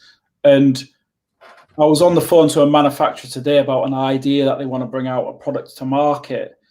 And I'd already done the research on this, didn't know what the call was about, because it's a space I've thought of. And I sent them a link, and they go, oh yeah, we looked at acquiring them, just like what we were saying, but the formula wasn't right. Mm-hmm. And different level. But I want people to just remember, you can start off with nothing. And 12 months, 18 months down the line is not far. So everyone who's been asleep for the past 18 months because of COVID, which didn't happen because it was 5 minutes ago in real world terms, because everyone's like forgot about it already, and we're seeing that trend online, then you just need to think and just be patient. 2 years like that. In 2 years, you will have £1 million business with revenue making 100K. If you just stop watching nonsense on TV. I'm a hamster, get me out of here. Absolutely. If you stop, I'm a celebrity hamster, get me out of here, whatever. Honestly, I'm going to remember that one. That's going to be one that's going to be quoted next time. So Natalie says, I think it was Natalie. Yeah, I still got a full-time, well-paid job as a commissioning manager. You mentioned that you wouldn't have left your job so early if you did it again. How would you judge what is the right time? Would you systemize first? What would you do? So if I started again, it's an easy thing to say. You need to build up cash. Mm-hmm. You need a plan and stages, as we've mentioned before. And then at this particular point, then you would look, when do you leave your job? Is it because you're coming into 400 orders a day? No, because you physically can't get them done. Work through the night. then you'd use a 3P fulfillment center or a prep center. When it's 1,000 orders a day, every day as an example, or X amount of revenue or X amount of margin for 6 months, then you think, am I going to give up this $5,000 a month salary? I'm making 10. Well, then in theory, you've just lost 5K guaranteed, haven't you? Mm. You need to make that decision. But if I leave this salaried position, can I then make that 10 into 20 because the business is getting neglected? Or is it a lifestyle business? I'm happy making 10K a month and having this salary in this career. You need to make that decision. The biggest question is why? And I can't answer that now. I know Matt Webley tries pinning me down on this all the time, and I genuinely don't know. So I don't know. I want to do 100 million in revenue. Why? Nobody knows. Mm-hmm. So you need to know your reason why. Is it because you want a lifestyle business, you want to raise a family, you want to work from home, and all these kind of things? But don't be the guy who wants to just work 4 hours a day and earn 200 grand, because it doesn't fucking happen. It's as simple as that. You're a long way off that. We've had this conversation before. 10 quid a day profit is 300 quid a month. Go and wash 2 cars. It's as simple as that. 5 quid a whip. When people say they can't make money selling this tut on Amazon and eBay, well, then you're in the wrong game. So you know when the right time is. Mm-hmm. Just be financially stable, because you let's just say you've got 50,000 savings. You leave a job that's paying you 25. That money's gone in 2 years. It's probably gone in 6 months if you've gone and got yourself all excited and bought a load of stock and it's not selling and you've got bills coming in. Then it gives you the stress. Then you bury your head in the sand. Then you become depressed because you just can't handle it. It's easy going to work. Most people go to work and just piss around, don't they, for a few hours, and they get paid at the end of the month. It's a difficult question. For me, you just got to wait until you're earning set. For me, I don't know. What first base, will this business pay my bills? And that doesn't include me going out a few beers or going to the cinema. Okay, it can do that. Then double it. I think some of these really successful people say things like, don't go and buy that car unless you could buy 5 of them. That's probably quite a good thing in a way. Yeah. So can you afford it? So I won't be taking any new cars on. I'd be having no 400-500 quid a month cars on direct debit. I'd have none of that. You know, all this 150 quid a month, you know, Sky subscription things, you don't need them. If you're going to make the sacrifice to reduce your overheads to £1,000 a month because your little sideline business is making 1,500 quid a month, then do it. But don't whinge when you can't go to Jamaica for 2 weeks, because your focus should be just on that business. So I had this chat with this guy. I can't mention the guy's name, but he's very, very, very successful. And he came to see me and he's like, Mark, all I've heard is this, and this, and this 2 years ago. And he goes, why don't you just make your business X business? And he's right. Why don't I just double what I'm doing, or treble or quadruple? And that's the answer to that is you need to cover your costs. You need to have a little bit of a contingency, a little bit for stock. Your business might not be a stock-based thing. Some of the stuff Matt's pumping out that you guys should start listening into, you can make money with websites, drop shipping, and all this other stuff that people are doing without having any stock. But if your bills are 1,500 quid a month, your website's making 1,500 quid and a little bit more, then maybe you can leave your job. Or be confident in yourself that you're willing. I can't remember what this person said. It just says Facebook user. Oh, it's naturally. Manager. If you're happy to then go back to a job, and it might be McDonald's on 9-10 quid an hour just to pay the bills and not be all miserable because you was a commissioning manager, then do it. But be prepared to do that, because this is the God's honest truth. If I was out of work tomorrow, I would go and work in McDonald's. Of course I would. I would be the best employee in McDonald's. I'd be the next area manager. Do you know what I'm saying? That's what you've got to think. and then I'll be back again. Because trust me, I've been and back and been and back. Yeah, I've seen that as well, and I've said this to people in the past that people say, "Oh yeah, but what if it all goes wrong?" Well, I'll go and get a job set on a till in Tesco's. Don't bother me. Exactly. I know I won't be there forever. For one, it's just a means to an end. It's just something that you have to do to get yourself, back into a position to do it. And you know what? The good thing is, if I'm sat on till in Tesco, I'll be talking to people every day. I'll be mingling. I might make some new friends, all these different types of things. You've always got to look at something in a positive. And I think that's what people are scared of. That's a real failure thing. People think, well, what if I fail? What if this happens? You're going to fail. What was it? The last person was moaning about, I don't know, they'd lost a £5 on some deal. And I was just like, well, they mention it in the groups all the time. That's a cheeseburger. You're crying over a cheeseburger. I know. Someone said that earlier. So I think that's what you said last time. It's a cheeseburger. What have you learned from that? Don't do it again. Do you know what I mean? It's a cheat. Do you know what it is? I wish some of my lessons cost me £5. I wish something. Yeah, I mean, I've lost tens of thousands on deals. I wish it was a cheeseburger. People get themselves het up on silly little things. But I get it, because people are like, they've built these nice Excel sheets. They've spent 4 hours pissing around, and they've got all these columns, and they've got the money coming in and the money coming out. And everyone's laughing there because I know they're doing it. Everyone does it. And you've made £1, you've made 50 pence, and they're like, but people go, oh, I've only made £12.50. But you've made £12.50 and you've learned the lesson doing that. And what have you done for it? You've wrapped a box and sent a box 50 items into Amazon. Yeah. I mean, come on, get real. £12.50 before you know it is 25 quid. 25 quid's 50 And it's just rinse and repeat, compounding that snowball effect, adding more onto it. And job. Yeah. And your profits buy more stock. Before you know it, you've got 10 grand's worth of stock with a retail value of 30 grand from nothing, zero. And you're still pulling in 30 grand or 20 grand or 50 grand in your job. Yeah. Then that may be enough, because some people just want to earn 500 quid a month. People really forget that in this business, that this is a stock acquiring business as well. At the end of the day, people, I've spoken to people previously and say, well, I've only made £1,000 this month or whatever. And I'll say, well, what's your stock holding? And before they know it, they realize they're sat on 30 grand's worth of stock as well.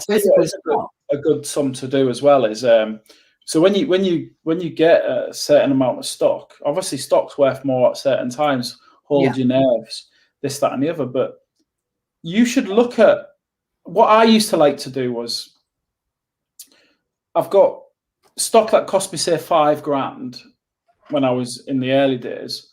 What if that stock sells at what I think it's going to sell with the costs off? How much margin's in that stock? So here's an example: £5,000 worth of stock. It's going to make you £1,000. If all that stock sells through, in an ideal scenario, it's going to make you £1,000. Mm-hmm. If your bills are 1,500 quid, you've got a problem straight away before you even know about it. So then you need more stock. People forget little things like this. Oh, if only that stock could sell. There was never enough margin in that stock to cover your overheads anyway. So you need more stock, or you need better stock, or you need to sell it for more, or you need to sell it faster. Yeah. So you've sold that stock 3 times in the month, and then you've made 3,000 instead of 1,000. So you've covered your bills. That was 1,500. And you got 1,500, which gives you a breather for a month as a backup. Mm-hmm. It's basic stuff. It's just about changing that mindset. Mm-hmm. Absolutely. Kamsi, yes, we can see your questions. I'm coming on this one next. Actually, I'm going to put it up here. There we go. I forgot I could do this on this software. It's fancy, isn't it? I forgot that. I forgot we can do this. So Kamsi said, I want to leave my current prep center that I'm using and pay for a storage unit monthly, have some really good accounts, but I'm worried about applying for them until I have this unit. Any tips? Some really good accounts. Does he mean financial accounts or she? No, I think probably means, just clarify it, Kamsi, but I think we probably mean like wholesale accounts or accounts that you can use to buy from. So, I mean, I would say just go for it. Or what I would do is, what's the prep centre costing you?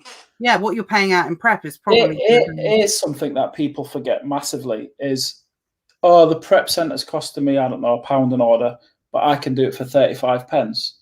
But you've also got to be there. Do you have the time to be there? Because you could, as soon as you get that unit, guess what? You've got to be there 365 days of the year. You can't go on holiday. Who's going to do it? So it's not just a case of you can do it cheaper. Because when you drill into it, can you actually do it cheaper? Not always. But again, you do the maths. You know when you can and can't do it. Yeah, absolutely. And I talk about this a lot. It's the cycle of prep. You often have people, they start out, they self-prep, they go to a prep center. They actually realize that prep centers are pretty expensive, to be perfectly honest. And they've probably outsourced to prep before they should have done. Prep's an upfront cost. So then they bring it back home again.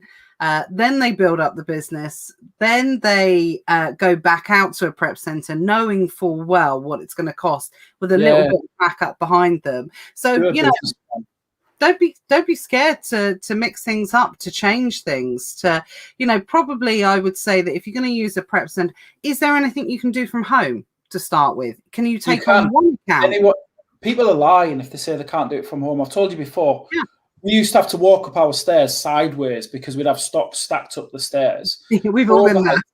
Yeah, bedroom bandits. Overhead is key. You need no bills. Yeah, if I open this door behind me, you would laugh. What is behind this door? Not the cupboard, but the door out to the hallway. There is stock all set up on my hallway. And bearing in mind, we've got a warehouse, we've got this, we've got that. But it's because there are items that we need to get our hands on quickly to be able to send out the stuff that's on eBay. We don't want to keep going up here and going there. Why not? Why not? You've got the space.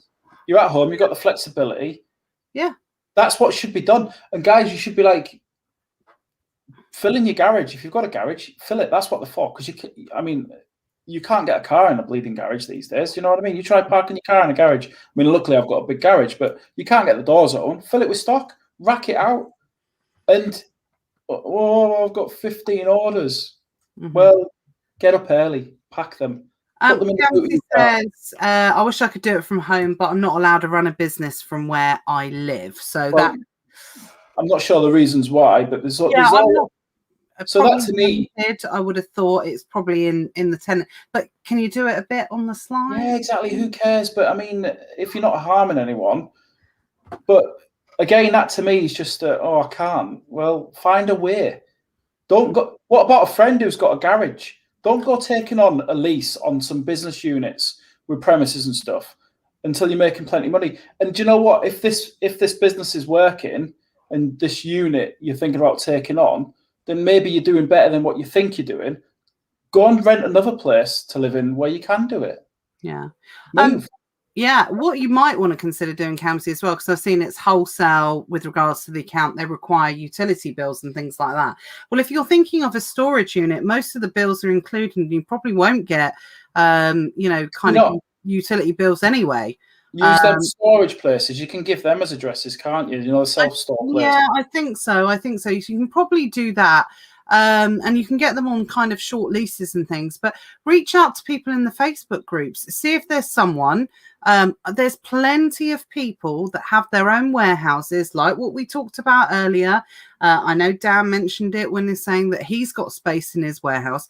Is there anyone? Reach out in the Secret Wealth Project group. Yeah, sure. Are there people that are willing to rent you 5% of their warehouse, or do a cost per unit or something like that? Think outside the box a little bit.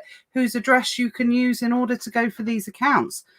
Storage containers. Sometimes I know guys that have got storage. I mean, I've got my own on site, but I know guys that operate out of storage containers. They use that as the address. The stuff's delivered. The utility bill thing can be an issue, I guess. But think outside the box. But you've got to think, I'm going to take on this unit. The wholesalers are going to supply. What am I going to make from this particular wholesaler? Does it warrant the costs of it? Mm-hmm. Maybe not. I don't know. Or Is it cheap? Is the wholesaler close by? Is it cheap to buy a van and go and pick the stock up? I don't know. Yeah, always worth thinking outside the box, definitely. Dan says private label was our starting point. Then we moved into wholesale and do both, some to keep and some to sell on private label. Yeah, there's so many different opportunities to expand into, different areas. And I think I'm right in saying this is going to be, obviously Q4's coming up. And this is going to be one of the first years, because I asked Mark a few weeks ago, I said, well, let's talk about Q4 when you come on Never Mind the Buy Box. And your answer was, well, we don't actually do anything too much different in Q4 because you sell fast moving consumer goods. But this year you are going to dip your toes into kind of a few different seasonal products, aren't you? Yeah. Can we move that message, Cam, from Camzy? Yeah. Is it off or not? You can get rid of it. I only see a little bit of the screen. Oh, right. Okay, cool. So we're doing some seasonal products, bundles, and so forth. So there's been quite a lot of work involved in that, having the boxes manufactured, having the products redesigned, developed to go into the boxes, buying a separate warehouse just to do the embellishment of this particular project. So yeah, we're going to start on more seasonable products. So we are having to do some prep, and we are having to employ more people just to do this process and sell in many countries. So, but normally our products just sell all year round, all the time, pretty steady, Prime Day deals up and down, but we don't do much prep. We don't, because at the moment we don't think, oh, it's coming up to Christmas, let's buy in 50,000 Christmas trees, flood Amazon, because we're so busy. But this time next year, we will be doing these kind of things. Yeah. And we'll have a specialist team that will just be seasonal buyers or fast-moving external products. So we'll be going back to our old roots of buying direct from China, certain manufacturers, maybe some private label products, and we'll get involved more and more in that. And that's another thing people can look out for, is buying products that are seasonal. I mean, I guess swimming pools and hot tubs and umbrellas, sun parasols or whatever are selling quite well now, if that's your thing. We don't do any of that kind of stuff. So there's always areas and angles and brands and manufacturers and product groups that we could bolt onto our business. And I like bolt-ons because it's not your core business. It's just a cherry on the top. It's just extra cream. Oh yeah, definitely. You've already got the facilities. It's money for nothing. Yeah, it is money for old rope if you can bolt on to the seasonal stuff. And this is what we talk about in Elite Sellers Academy as well: bundles, seasonal, everything like that. So if anyone is interested in learning in more detail about that, drop me a message. I can tell you some of the stuff that we get up to in the Elite Sellers Academy, which is very much the sort of thing that Mark is talking about here for sure. Strategic. It's strategic, 100%. Just being in the world being in the world, flip it, do the opposite of what you guys are doing. Just being in the world of seasonality, people forget on Amazon, people just think Q4 seasonal Christmas, that's it. Actually, when you add up all the different seasons throughout the year on Amazon, the different holidays, the different occasions, as combining, the evergreen stuff, birthdays, everything like that, it's actually mad. And, for a lot of people, that's enough just to sustain, a very good business doing that. Yeah. So lots of different ways to look at stuff.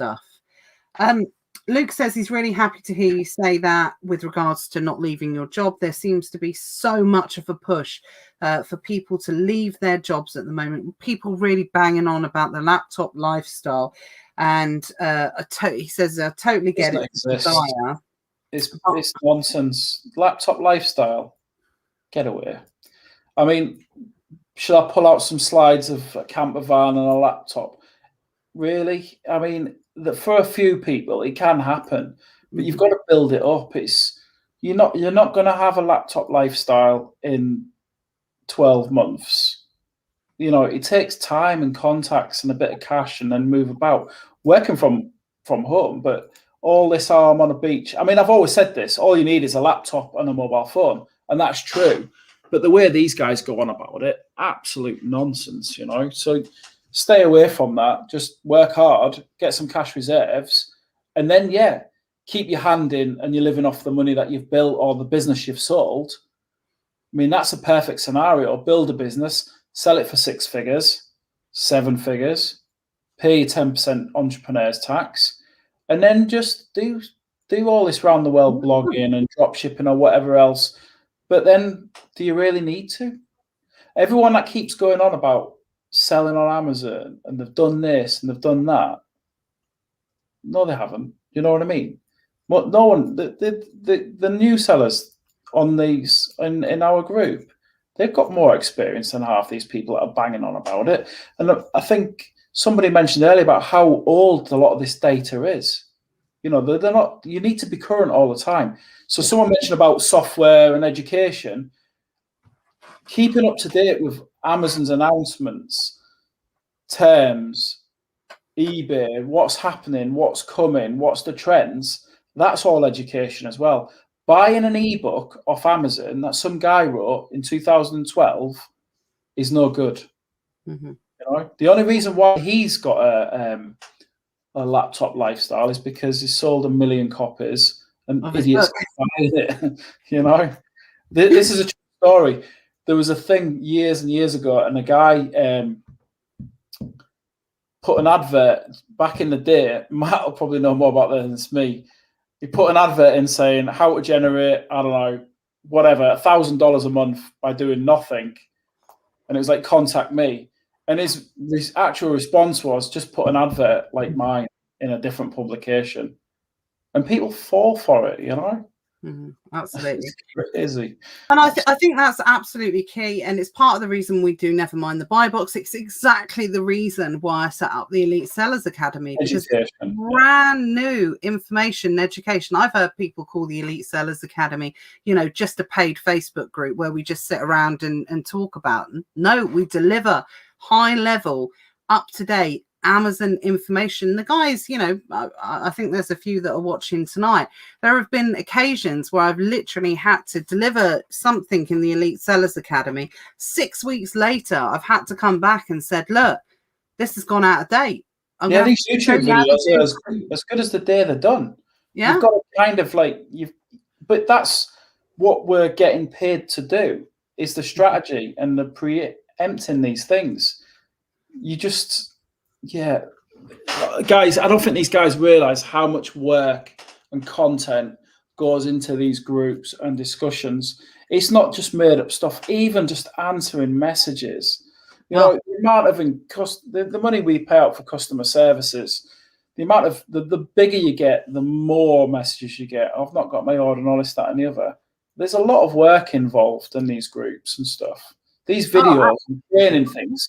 If anyone's ever put a PowerPoint presentation together, half decent, will tell you how many hours it takes. And it has to be factual.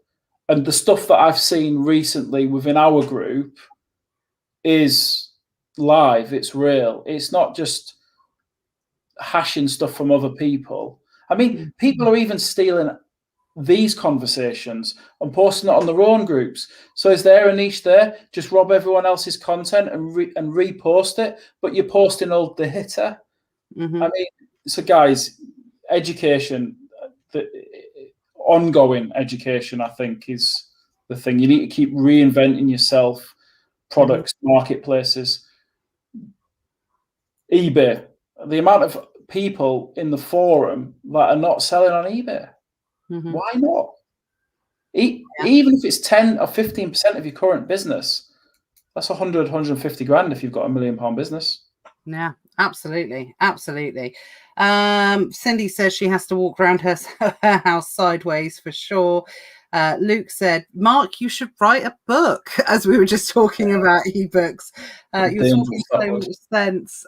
This stream is fire. So many people who are new need to hear this stuff. Well, we do this every week on Never Mind the Buy Box. Yes, obviously, you know, Mark is a much, you know, at an advanced level. But at the same point, everybody starts somewhere. Like we said, and I keep re-emphasizing for those that maybe have joined late, Mark is in a position, multiple 8 figures every year on Amazon, on eBay, on those platforms, dozens of staff, thousands of square foot. And you started with 250 quid on a borrowed dodgy credit card, flipping stuff from Argos, retail arbitrage, and,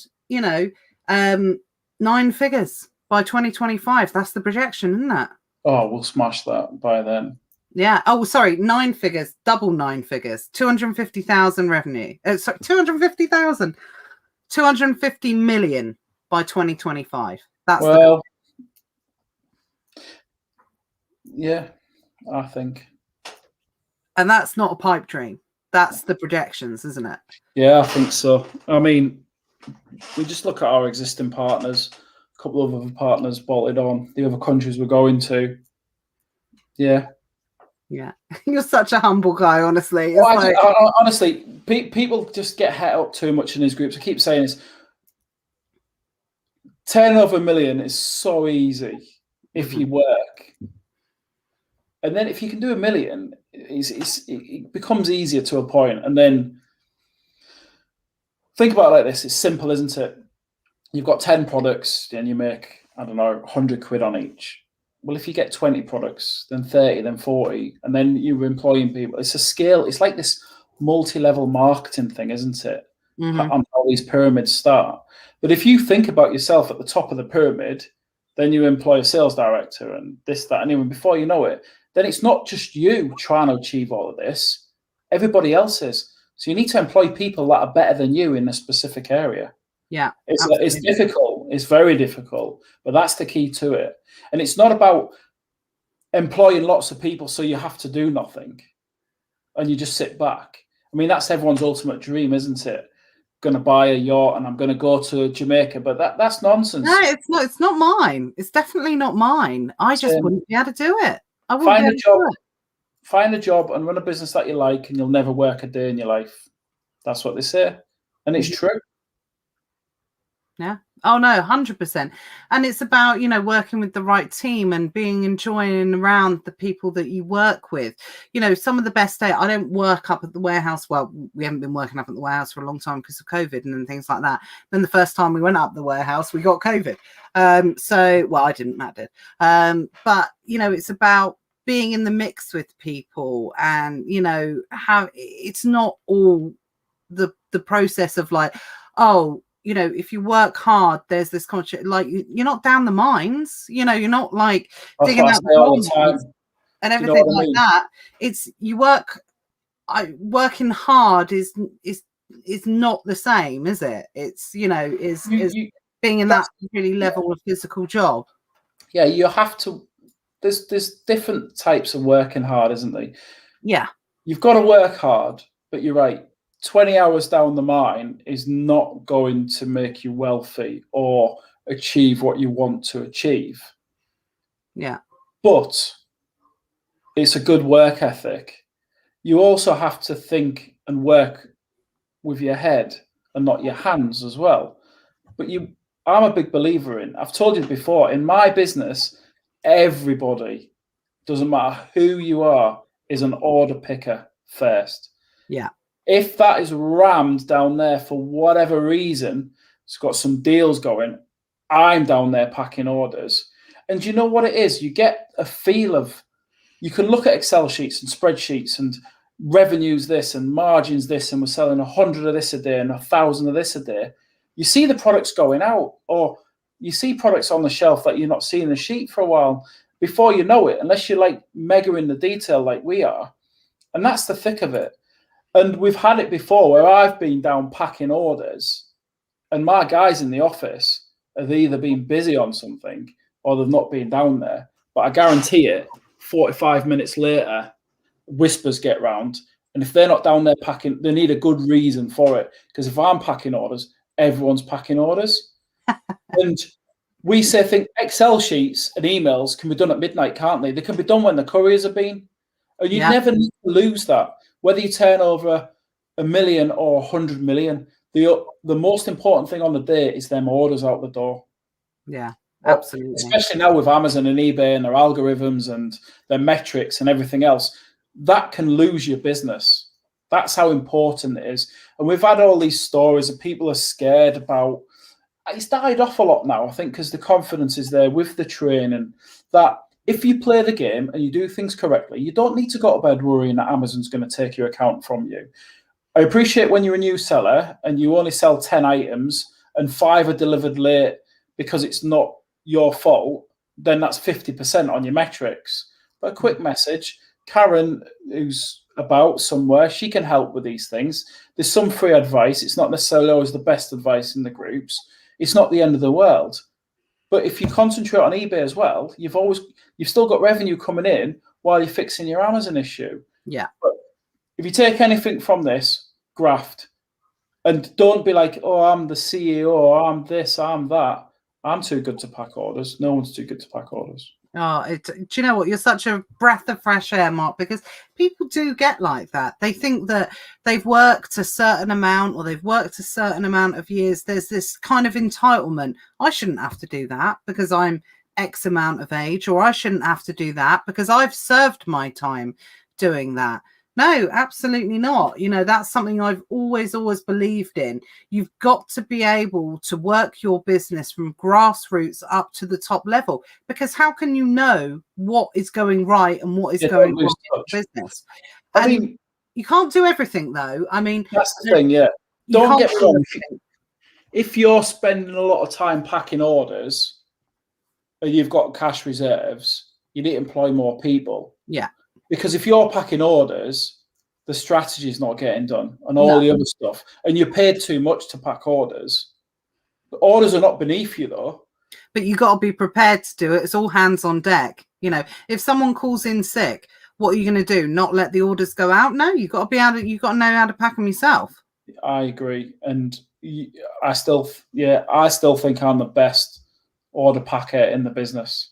Because I've packed more orders than these people have dreamed of over the years. And I still do it. I keep my hand in it, you know. I am more than prepared to pack orders. I am happy to. People think, Natalie won't pack any orders. It's only because I muck the orders up. That's why I don't pack orders. So every single time, I'm more than prepared to do it, but I muck them up. I say this all the time. It's the best job in the business is packing orders. Honestly, what hassle have you got? You come in, pack the orders, you know, they've got a nice meal prepared for them. They've got the radio on. There's banter on the shop floor. You go home, and that's enough for some people. They're paid well. You know, it's the best job in the business. Yeah. It's a clean environment, you know. Yeah. Oh, yeah, definitely. Yeah, Matt, my husband's just confirmed I'm banned from packing. I've made quite a few mistakes on the packing front. It's because, do you know exactly what you've said? It's because I love being on the shop floor, right? That's what I'll have a chat with someone. I'll do this, I'll do that. I'll have a laugh listening to music and things like that. And then I'm not paying attention and then I'll put the wrong I have to ban her from the office because she comes in and just distracts everyone because that's exactly what I do. She'll sit on the desk and she'll be just chatting crap and doing stuff, and then she'll go down and she'll help out. And yeah, sometimes it's about managing people, isn't it? Correctly. She'll kill me if she's listening to this. But, I'm definitely in your wife's count 100%. But that's what it's all about. I love the crack. I love that side of it, definitely, and wouldn't have the opportunity to do that without doing this sort of stuff for sure. So you can't beat though packing orders from home or from a shed or from a garage, and it costs you nothing in storage fees, bit of electricity, whatever. But it's free. Keep your overheads. Honestly, I think you can make $100 grand a year profit from your garage. Well, I know you can easily. Yeah. I know it sounds easy for me to say easily. It is easier when you've got a bit of cash and you've built it up over time and you've got the experience. But what more do you need in life? In theory, if you want a hassle-free life, what more do you need than 100K profit, working from home, packing orders? Great lifestyle. You don't need anything more than that. Mm-hmm. I don't think you do anyway. And then no. you've got a business to start. I think you're right. I think some people just overcomplicate stuff so much. Just if something's working for you, do more of that thing. Yeah. Just do more of that thing until a level that you're happy with.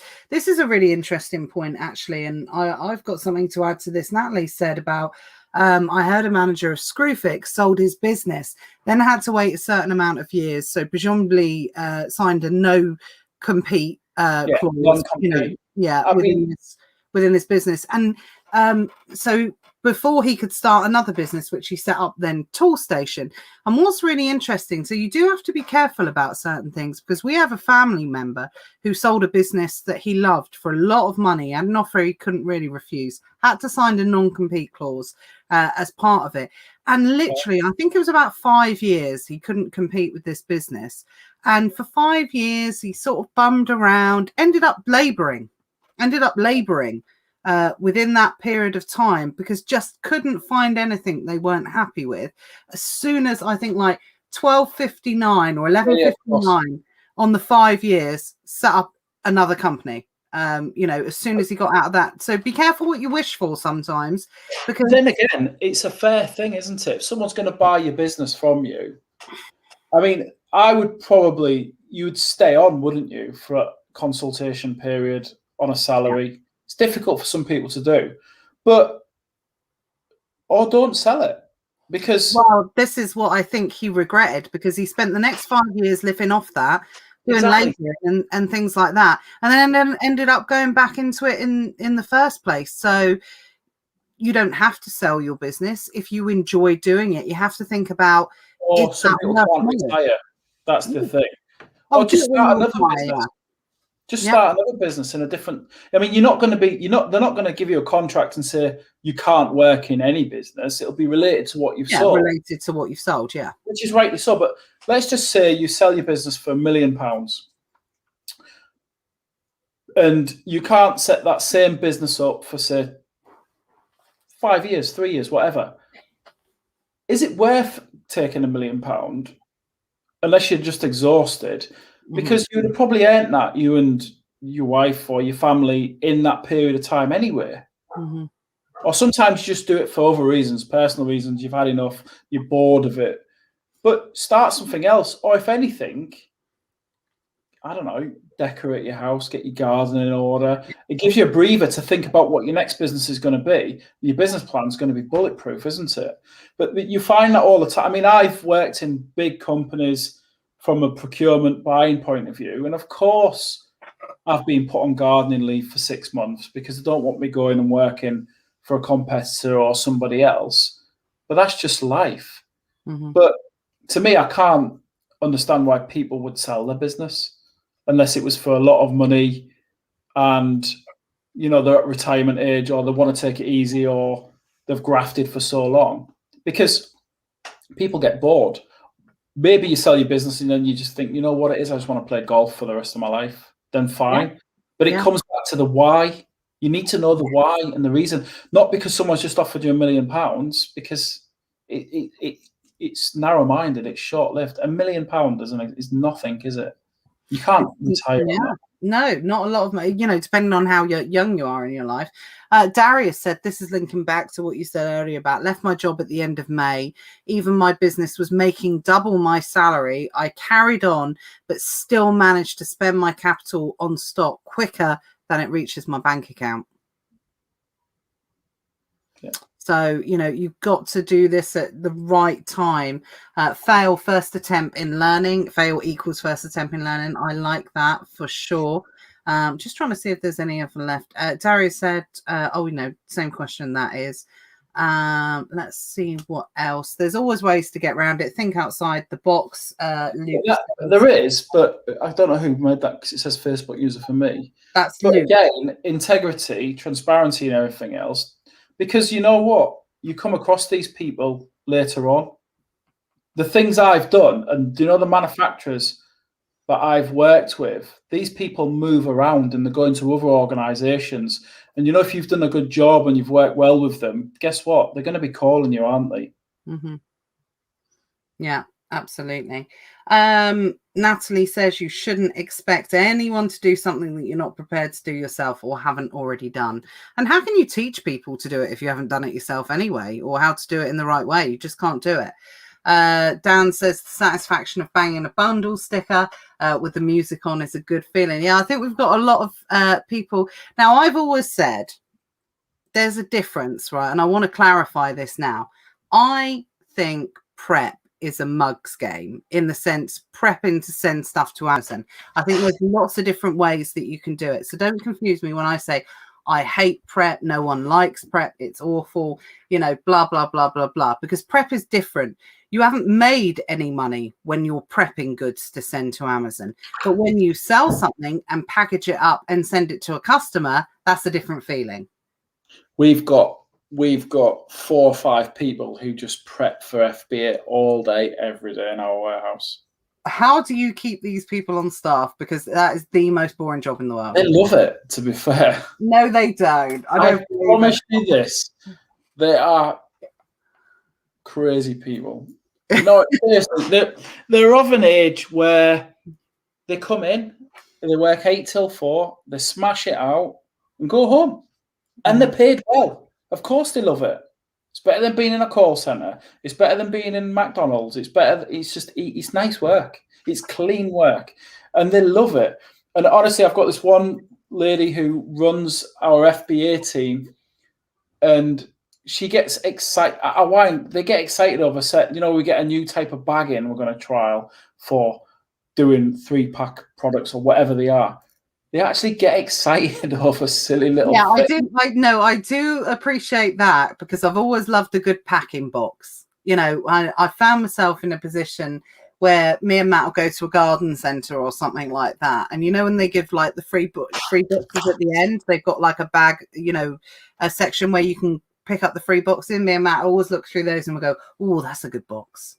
You do like a good bit of, when you find like a good bit of tape that doesn't make a load of noise, a roll of tape that doesn't make a noise. They get excited over. We buy the big rolls of tape because they don't need changes as often. They've only got 2 2.25 inch core. We buy pallets worth at the time, and that's the other good thing as well. If you think about it, when you get to a certain level, you can buy full pallets of tape, so you get it at a cheaper price. It has a knock-on effect. That's it's just simple stuff, but you've got to earn the right to be able to do that. Yeah. But yeah, the FBA team, they're a breed of their own. They love it. Absolutely. Camsey says, am I wrong to be paranoid about the prep center I use buying off of my wholesaler and copying my products? I think so. To be perfectly honest, I think you can't stop it.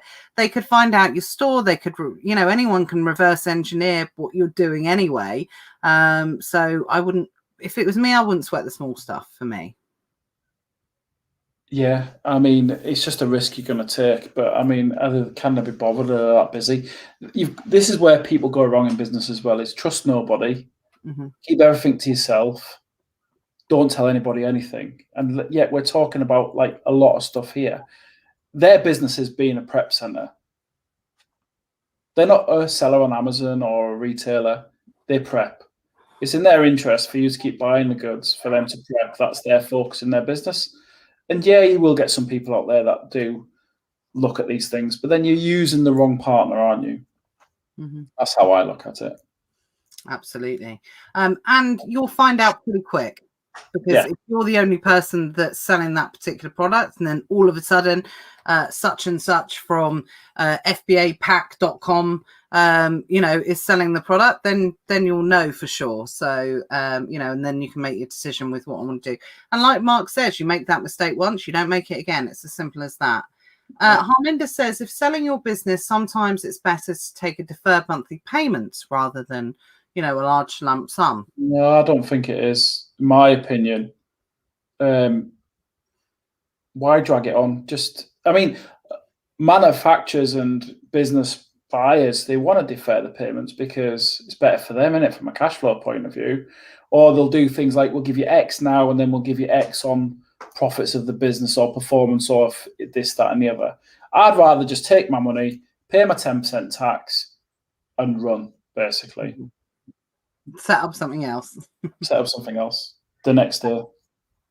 Sean's got Sean's got a really unique idea, actually, and again, it's a completely different take on it.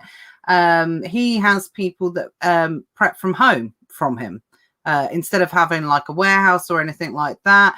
So, Sean's they used to do it years ago with like, samples of material and carpet on, and people used to have leaflets delivered, and then the wife would sit there folding them and then would collect them the next day, or inserts into newspapers and magazines and so forth. But I'd need a lorry to drive around these places and drop stuff off for them to do, and this, that, and the other. But I can see it works. Yeah, I mean, especially if someone's got a spare couple of hours and this, that, and the other, and the costs are less, and you're not paying for a warehouse. But you need to be. It wouldn't work for me. No. It would work. But Kamsi, who we were talking earlier, who can't work, who can't prep from home, that might be something you want to consider. I know Sean in particular uses working mums who can only work 16 hours a week and things like that. So, because they need to get certain things, tax credits. Yeah, there's lots of advantages of having part-time staff as well. We do have people that only want to work 4 hours a day. And from a employment point of view, so let's just say you've got someone who comes in for the first 4 hours and someone does the second 4 hours. Technically, they're not having breaks. They're fresh. They're in. They're out. But you pay less employers' national insurance, and there's all these like advantages for having part-time workers. And we try not to do that because we want someone's full attention, and we want to train them and build them up. And we're not worried about saving a few pennies here and there. But we do have people that we've got a retired policeman works for us. He earns good money. He's got a pension, and he just wants to do 20 hours a week. He's too young to retire. Just wants to come in, do a bit, and go home. And maybe that was his car payment or his golf or whatever else. And it worked for B&Q. It worked for B&Q, didn't it? Hiring retired people. Massively works for B&Q. I mean, you've got guys there that are in the 70s, knowledgeable guys, and they're doing 16 hours. It's keeping them young. They're plodding around. They've got some company. Massive thing. I mean, why not? Absolutely. We've had 2 retired people working for us at the warehouse ever since we had our distribution company, and because they're not ready for the scrap heap, they want to keep their hands in. They go on 2-3 holidays a year. Absolutely, it's pin money for them. So, and it's a no-brainer. And minimum wage now, or just above living wage, or whatever it is, £10.50, £11 an hour, keeps them active, keeps them doing something, keeps the mind active. It's a really good idea for sure. I think so. Do you have night packers? Do you have people that pack through the night? Not yet. So we run a 4-on-4-off shift pattern, I've mentioned before. We're looking to do the same on an evening. Yeah. But we're not quite there yet. So the next move would be, what we're doing effectively is, our 4-on-4-off teams are getting bigger and bigger. Yeah. So if you've got, say, 10 on each shift, then you'd have 12, 14. Then it'll be a case of, instead of doing that, have the night shift. So then we're 24/7. It's good for security as well. So it means there's always someone in the premises. And we're finding that the couriers are willing to collect later and later and later, 10, 11 o'clock at night, and still getting stuff delivered the next day. So our next progression is going to be 6 o'clock till midnight. Then when there's enough capacity, we'll extend that to a full 12-hour shift. Yeah, a bit further on. Because the thing is, it's not just, hiring an extra guy to come in and do a bit of packing at night. You need a team leader, a supervisor. You need a supervisor, you need a manager, you need everything like that. So it's not like something you can just go ahead and do. Obviously, if you wanted to stay there till 12 o'clock, you can do it yourself. But then you're going to knock yourself out and do that. So for every action, there's always a consequence at the at the end of the day, and you've got to be at the right point in that business to push that at the right time. It's devaluing, it's de-risking your business as well. So the next COVID incident, well, if you've got your shift split, you've got less people on the shop floor at one time and this, that, and the other, you can de-risk your business a little bit as well. So we're now taking all these things into consideration. Yeah. Instead of having 14 people on the shop floor, you've got 7 during the day and 7 on a night, and then one shift's not gone down with it, and this, that, and the other. So we're thinking so far ahead of situations that might arise. Yeah, absolutely. So, we've talked about a lot tonight, and, before we know it, we're 2.25 hours in. I've literally just looked at the clock. I was thinking it's like, it's probably Yeah, I know. Just had a missed call off the or wife. something like that. So let's just kind of head towards wrapping things up. I think that, with the growth of your business over the last 18 months, it's fair to say that COVID has helped your business. It's fueled growth quicker than it would have done ordinarily. So as Tez says, what does the future hold? You've talked about 9 figures, talked about different types of things, new brand opportunities, expanding into different countries. And one thing we've not really talked about actually very quickly is Brexit and how that's impacted you, because obviously, I knew you would say that. We was discussing Brexit, and I like the whole European Union point of view from a military point of view and freedom of movement of goods and people, blah, blah, blah. But also like the sovereignty side of things as well. The Scottish are very big on that, aren't they? I've got a lot of Scottish friends. But do you remember I said, why go selling stuff in France when you've not got the UK mastered? Yeah. There's no point. So we was always Brexit ready, regardless. And people go on about what they've lost and prices. That was happening anyway. You can't blame Brexit for these things. Blame yourselves. So things like it wasn't a free border, because selling MP3, as an example, I've mentioned before, into France had a duty and this, that, and the other, and same with Germany on certain products. So there's always been an element of duty on some products anyway.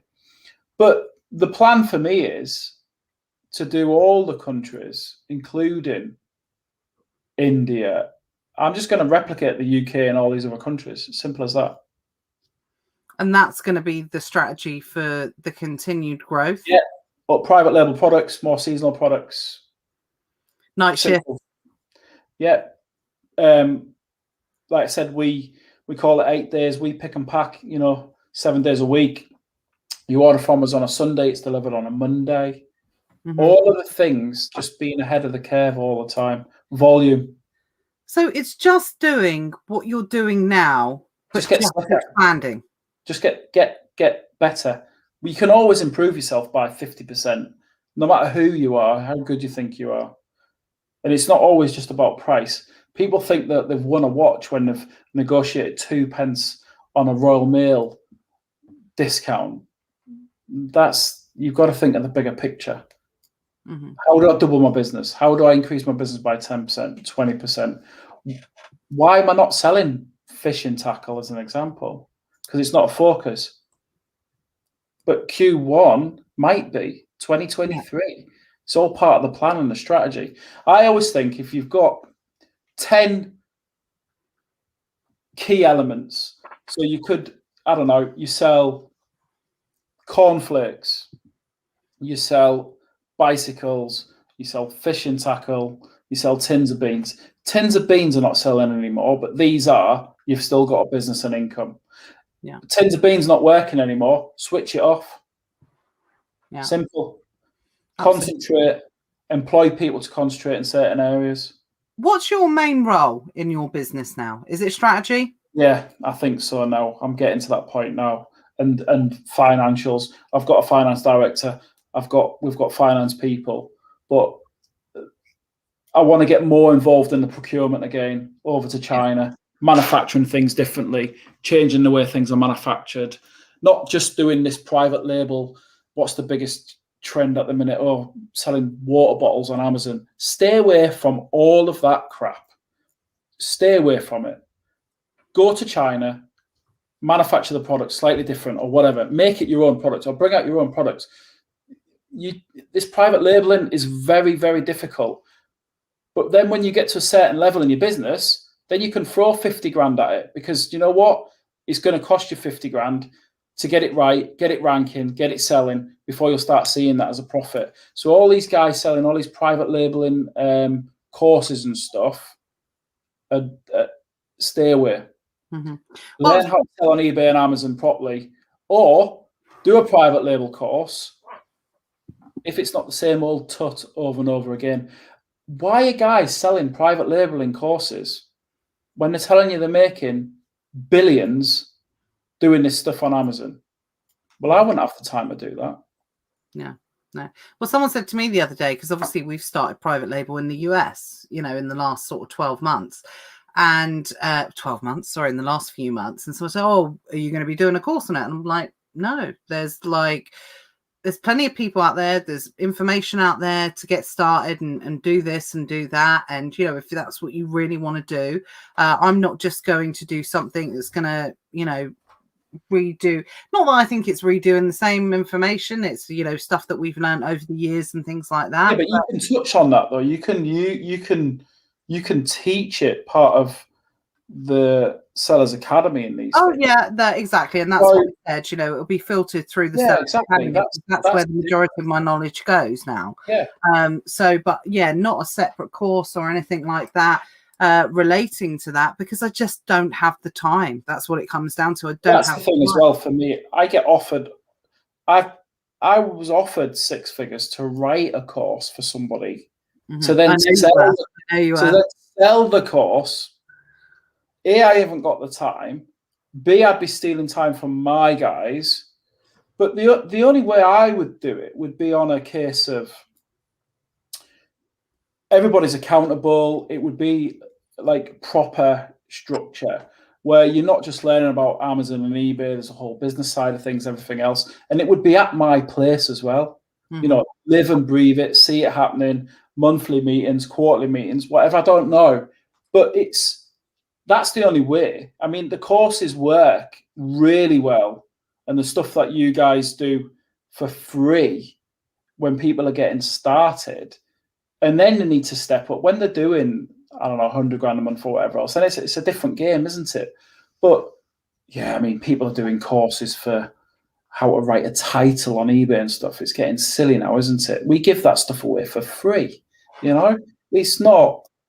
It's nonsense. These guys, they need to just listen to the proper stuff that's delivered in the groups by people that are doing it. Not people are talking about doing it. People are doing it, or they've been there and done it, or they've been around for 20 years doing it.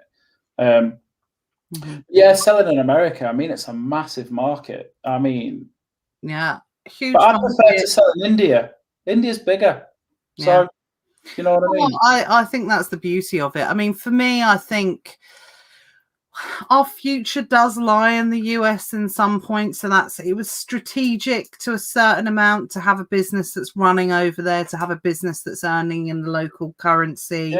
I definitely see I definitely see our future in the US at some point. For us, that was the market. That's the route that we went down there.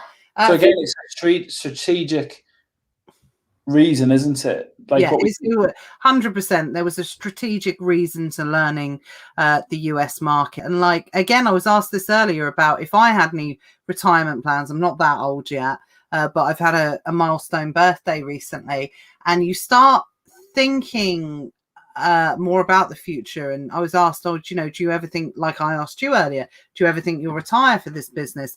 And I don't think I'll ever retire from this business at all, but I'll give myself different options to do things. So yeah, if I want to spend 6 months of the year in Florida, then I've got a business set up there running that's earning in US dollars. I don't have to worry about transferring money transferring it back to the UK money, and then transferring it back and doing this and doing that.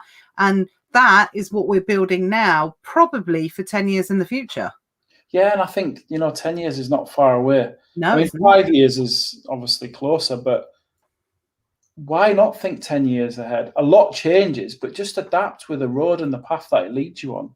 Yeah, absolutely. But that's the thing. So to recap, what we do in the UK, we'll do in Spain, but we'll do it within Spain. We'll buy within Spain. We'll sell within Spain. Same with Italy. Same with France. Same with the US. US, to be fair, is close on the bottom of my list for several reasons. Mm-hmm. I'm going after places like Russia, India, New Zealand, South Africa, Australia. Yeah, Australia is definitely on our list for that one. Not that I've got any plans to visit there or anything like that. It's just one of those nice little untapped markets that I think can be, English as well. Helps. Absolutely. I would definitely, for me, the order is US, then it's Canada's next for us, English speaking. Makes sense. Yes, I know we've got French Quarter. Then it's Australia, actually, before Germany and France, due to the language barriers. But Germany, though, I know English, and I do a lot of business in Germany. Yeah. And their country's big, their economy's big. I think if anyone's looking to go into Europe next, should be Germany. Mm-hmm. And guess what, guys? You can do it easier at the moment with eBay if you're at this level than you can with Amazon. But don't just master the UK first. Until you're doing 6-7 figures, that you shouldn't think about anything else. Concentrate on your niche or your market or your product or your area. Absolutely. Sean says, longest show this has been. Mark was on for 3 hours last time. So yeah, I know. Was I? Yeah, it was. Yeah, it was on for 3 hours. So definitely we know it's going to be a monster. Hey guys, you should watch that show. I think that was a good show, actually. Which one? The last show that we did was a good one. Yeah. Do you know what, actually, guys, for anybody that is new to the group that hasn't seen the original interview I did with Mark back in November, it's a bit of a monster one. It's 3 hours long. But Mark, you go into a bit more about your background, how you got started, and I didn't want to go over the same stuff again. Yeah. Obviously, having you back, I wanted to make sure that we talked about different things and we focused on different areas. I mean, I'm absolutely certain I could have you on here every week for the next 12 months. And, we would still be able to find different stuff to talk about every time. Your wealth of knowledge, I think, really is unparalleled within the UK space. So, thank you so much for spending the time with us. We really appreciate it. Good. One final question, because I just want to answer Camsy's question before we go about productivity and, what you do on a daily basis, how you plan your day. Is that something that is just you go with the flow, or are you? I think, you've got to be organized, right? Yeah. Everybody has to be organized. But do you want to spend 3 hours a day writing lists and then rewriting the same lists the next day because you've not achieved them? And when you look at people's lists, what a load of nonsense. I mean, pick 3 things. So you should have 3 or 4 things that you want to achieve in the next 12 months. It could be, I want to buy a new car. I want to hit 100,000. I want to do 100,000 in 1 month because I've never done it. I've always done 85,000 or whatever. It could be complete on the house and move. It could be go to Jamaica. So you could have 4 personal things. And then you should try and achieve just 1 or 2 things, depending on what level you are in the business, obviously, a day. That's all you need to do is 1 or 2 smart things a day.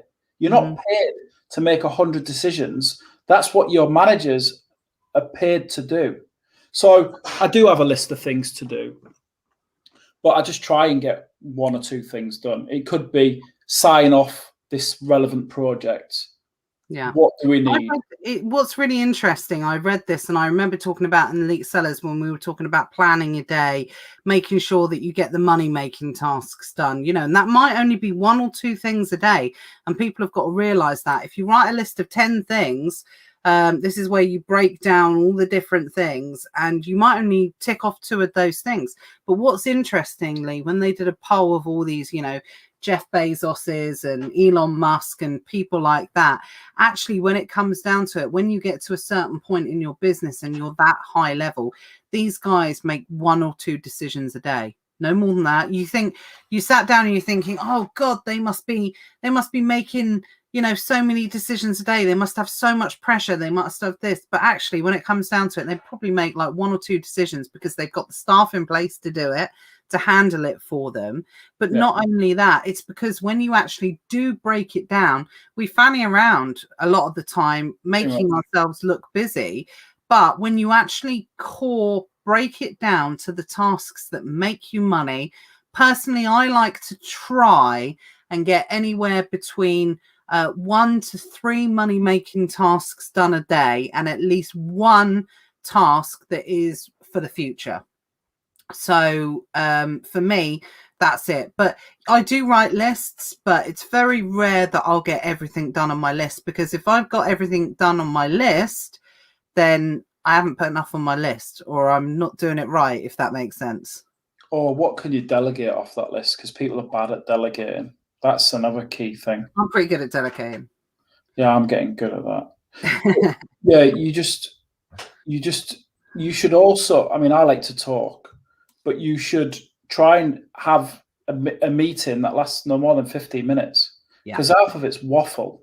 And then when you get 4 or 5 people in the boardroom around the table, an hour's gone. You've just wasted an hour out of 8 hours. Well, you and I have had 3-hour conversations before because we both like to have a chat. Yeah, exactly. And sometimes you just need to chill out and offload. But in theory, you could have done it in half an hour if you structured with your list, like if you had points.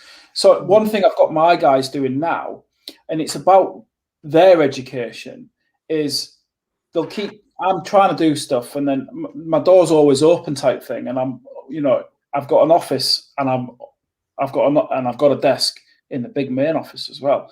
But I'm just trying to get a few critical things over the line for the business for the future. So now I'm saying to my guys, send me a diary invite via Outlook for 15 minutes. Yeah. Then I'm and if I accept it, then I'm available. But then I'm accountable to you, and you've got my full attention, not just a case of I'm typing away, okay, and then you committing to them 15 minutes, and it gets people in the habit of organising their day better, and this, that, and the other. And do you know what? If it's important, then they will send it. If it isn't, then they won't. Yeah. It's a good learn that through habit. I talk about their time vampires. So the people that suck up your time, that offer, you have to be really strict with these people, and you have to say to them, I've got 10 minutes for you at this amount of time, and they'll learn to have that habit. I've talked about that quite a lot in Elite Sellers over the time. It's, you have to be strong with people. And you have to. I'm not very good at that, to be honest with you. I try and help everybody all the time, but the good thing now is that my managers, we call it chain of command. Can you deal with it at your level, like team leader to team leader, your managers, and then the managers. So, for instance, one of the girls wanted to come and see me about an idea and this, that, and the other, as well as her manager and the general manager. Cool, send an invite, 15 minutes. But the first thing she said to my warehouse manager was, because when we did a debrief afterwards, was she told him that she thinks it's going to overrun. So he then obviously said, well, you should have requested more time, and you can't let it overrun. Yeah. Simple as that. And it's about that education and just teaching it and passing it down. And there's not enough of that going in these businesses. But you're right, you have to be strong. Because you're teaching them as well, but not rude. But then you also want this nice, casual, always available policy. Yeah, no, I love that. Doors, some people say, you've got to have a closed door policy. I don't necessarily agree with that, but you've got to learn to be able to word things to the right people. So like if I work up in the warehouse and people are coming to me, I'm pretty good at saying to people now, it's taken me time. Don't get me wrong. It's absolutely taken me time to say this. Say, look, I'm just in the middle of something at the moment. I'm not going to be available until 1 o'clock, but you've got my time from 1 till 1:15, and we can talk about everything we need to get done within that period of time. And you give them a time, and that works phenomenally. I think that's time management 101. And, I do that. Me and Matt do that to each other, husband and wife as well. Yeah. Yeah. In business, I don't mean personally. I don't mean personally. I've got a family work for me, but at work, they're just another person like anybody else is. Yeah, absolutely. You got to treat everyone the same. Yeah, that's the culture. Yeah. We've got a quick question for Sean Paul. How much percentage do you think your Royal Mail parcels go missing? Honestly, 0.5%, 1%, because of the volume we do. Normally, it's because the customers are not in. We don't just use Royal Mail though, but on our volumes, not a lot, to be honest with you. No, absolutely. I love Royal Mail. Everyone gives Royal Mail a bad name because it is sod's law that the parcel that needs to get there is not going to get there. But when you think about how much they handle, if they're hitting like 99.6%, it's phenomenal service what they do for £2 or £3. Absolutely. I think that, a lot of people underestimate it in terms of what they do and in the service that they deliver. But, if you've got your own premises, you can mix and match. You can use different services. You can do this, you can do that. Sean says, just a shame they don't always scan. Yeah, I know. It's annoying when the scan stuff late, or they don't put a card through, or they're running out of time, so the customer wasn't in. I mean, you get that with all couriers. I've used them all. But if you want to send out 10 orders and one doesn't get delivered, it's 10%. It affects you. But if you're sending out hundreds of thousands of orders a month, it's negligible, to be fair. Absolutely. Right. I think we're going to call it a day. A couple of people have asked about Elite Sellers Academy. Either just post in the group and I can send you some information, or you can drop me a message and I can talk about that. Camsey says, almost forgot, when do I get the phone call about the eBay course? That's something you'll need to speak to Matthew about. So if you are someone that has signed up and get the free call. When is the course starting for the eBay course? Tomorrow night, 6:50. Well, 7 o'clock tomorrow night. So the car is open now for just. So is it a live course? Is it? Yeah, it's a live course. So I think ever since we first did the live sort of training, don't get me wrong. I think there's a time and place for recorded courses. But I think most of us that, sort of run the training within Secret Wealth Project, we like the live training aspect now because it's better.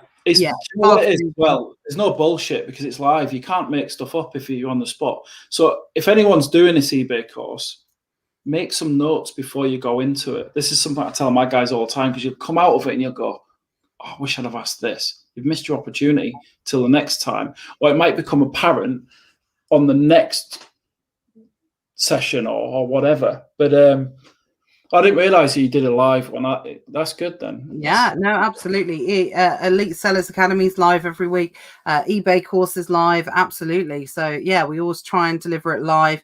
Do it. People get the opportunity to ask live questions on the content as it's delivered. Yeah, right. I think it's something that works really, really well, especially if you're a visual learner and you work on that type of learning. It's really good. Yeah, for sure. Cool. Right? I might drop in on one of these lessons. Yeah, absolutely. You'll always be welcome for sure, Mark. Definitely. Can I post a link? It was posted earlier. I'll see if I can grab it. But as soon as I come off, I'll reply to your comment and I'll post a link for the details there. Post the link for the previous chat that we did, because I think the guys that are new to the group will get a lot out of that. Yeah, absolutely. So, and it will prepare them for the next time we have a chat as well, because they'll know everything by then. We can then discuss better, bigger stuff.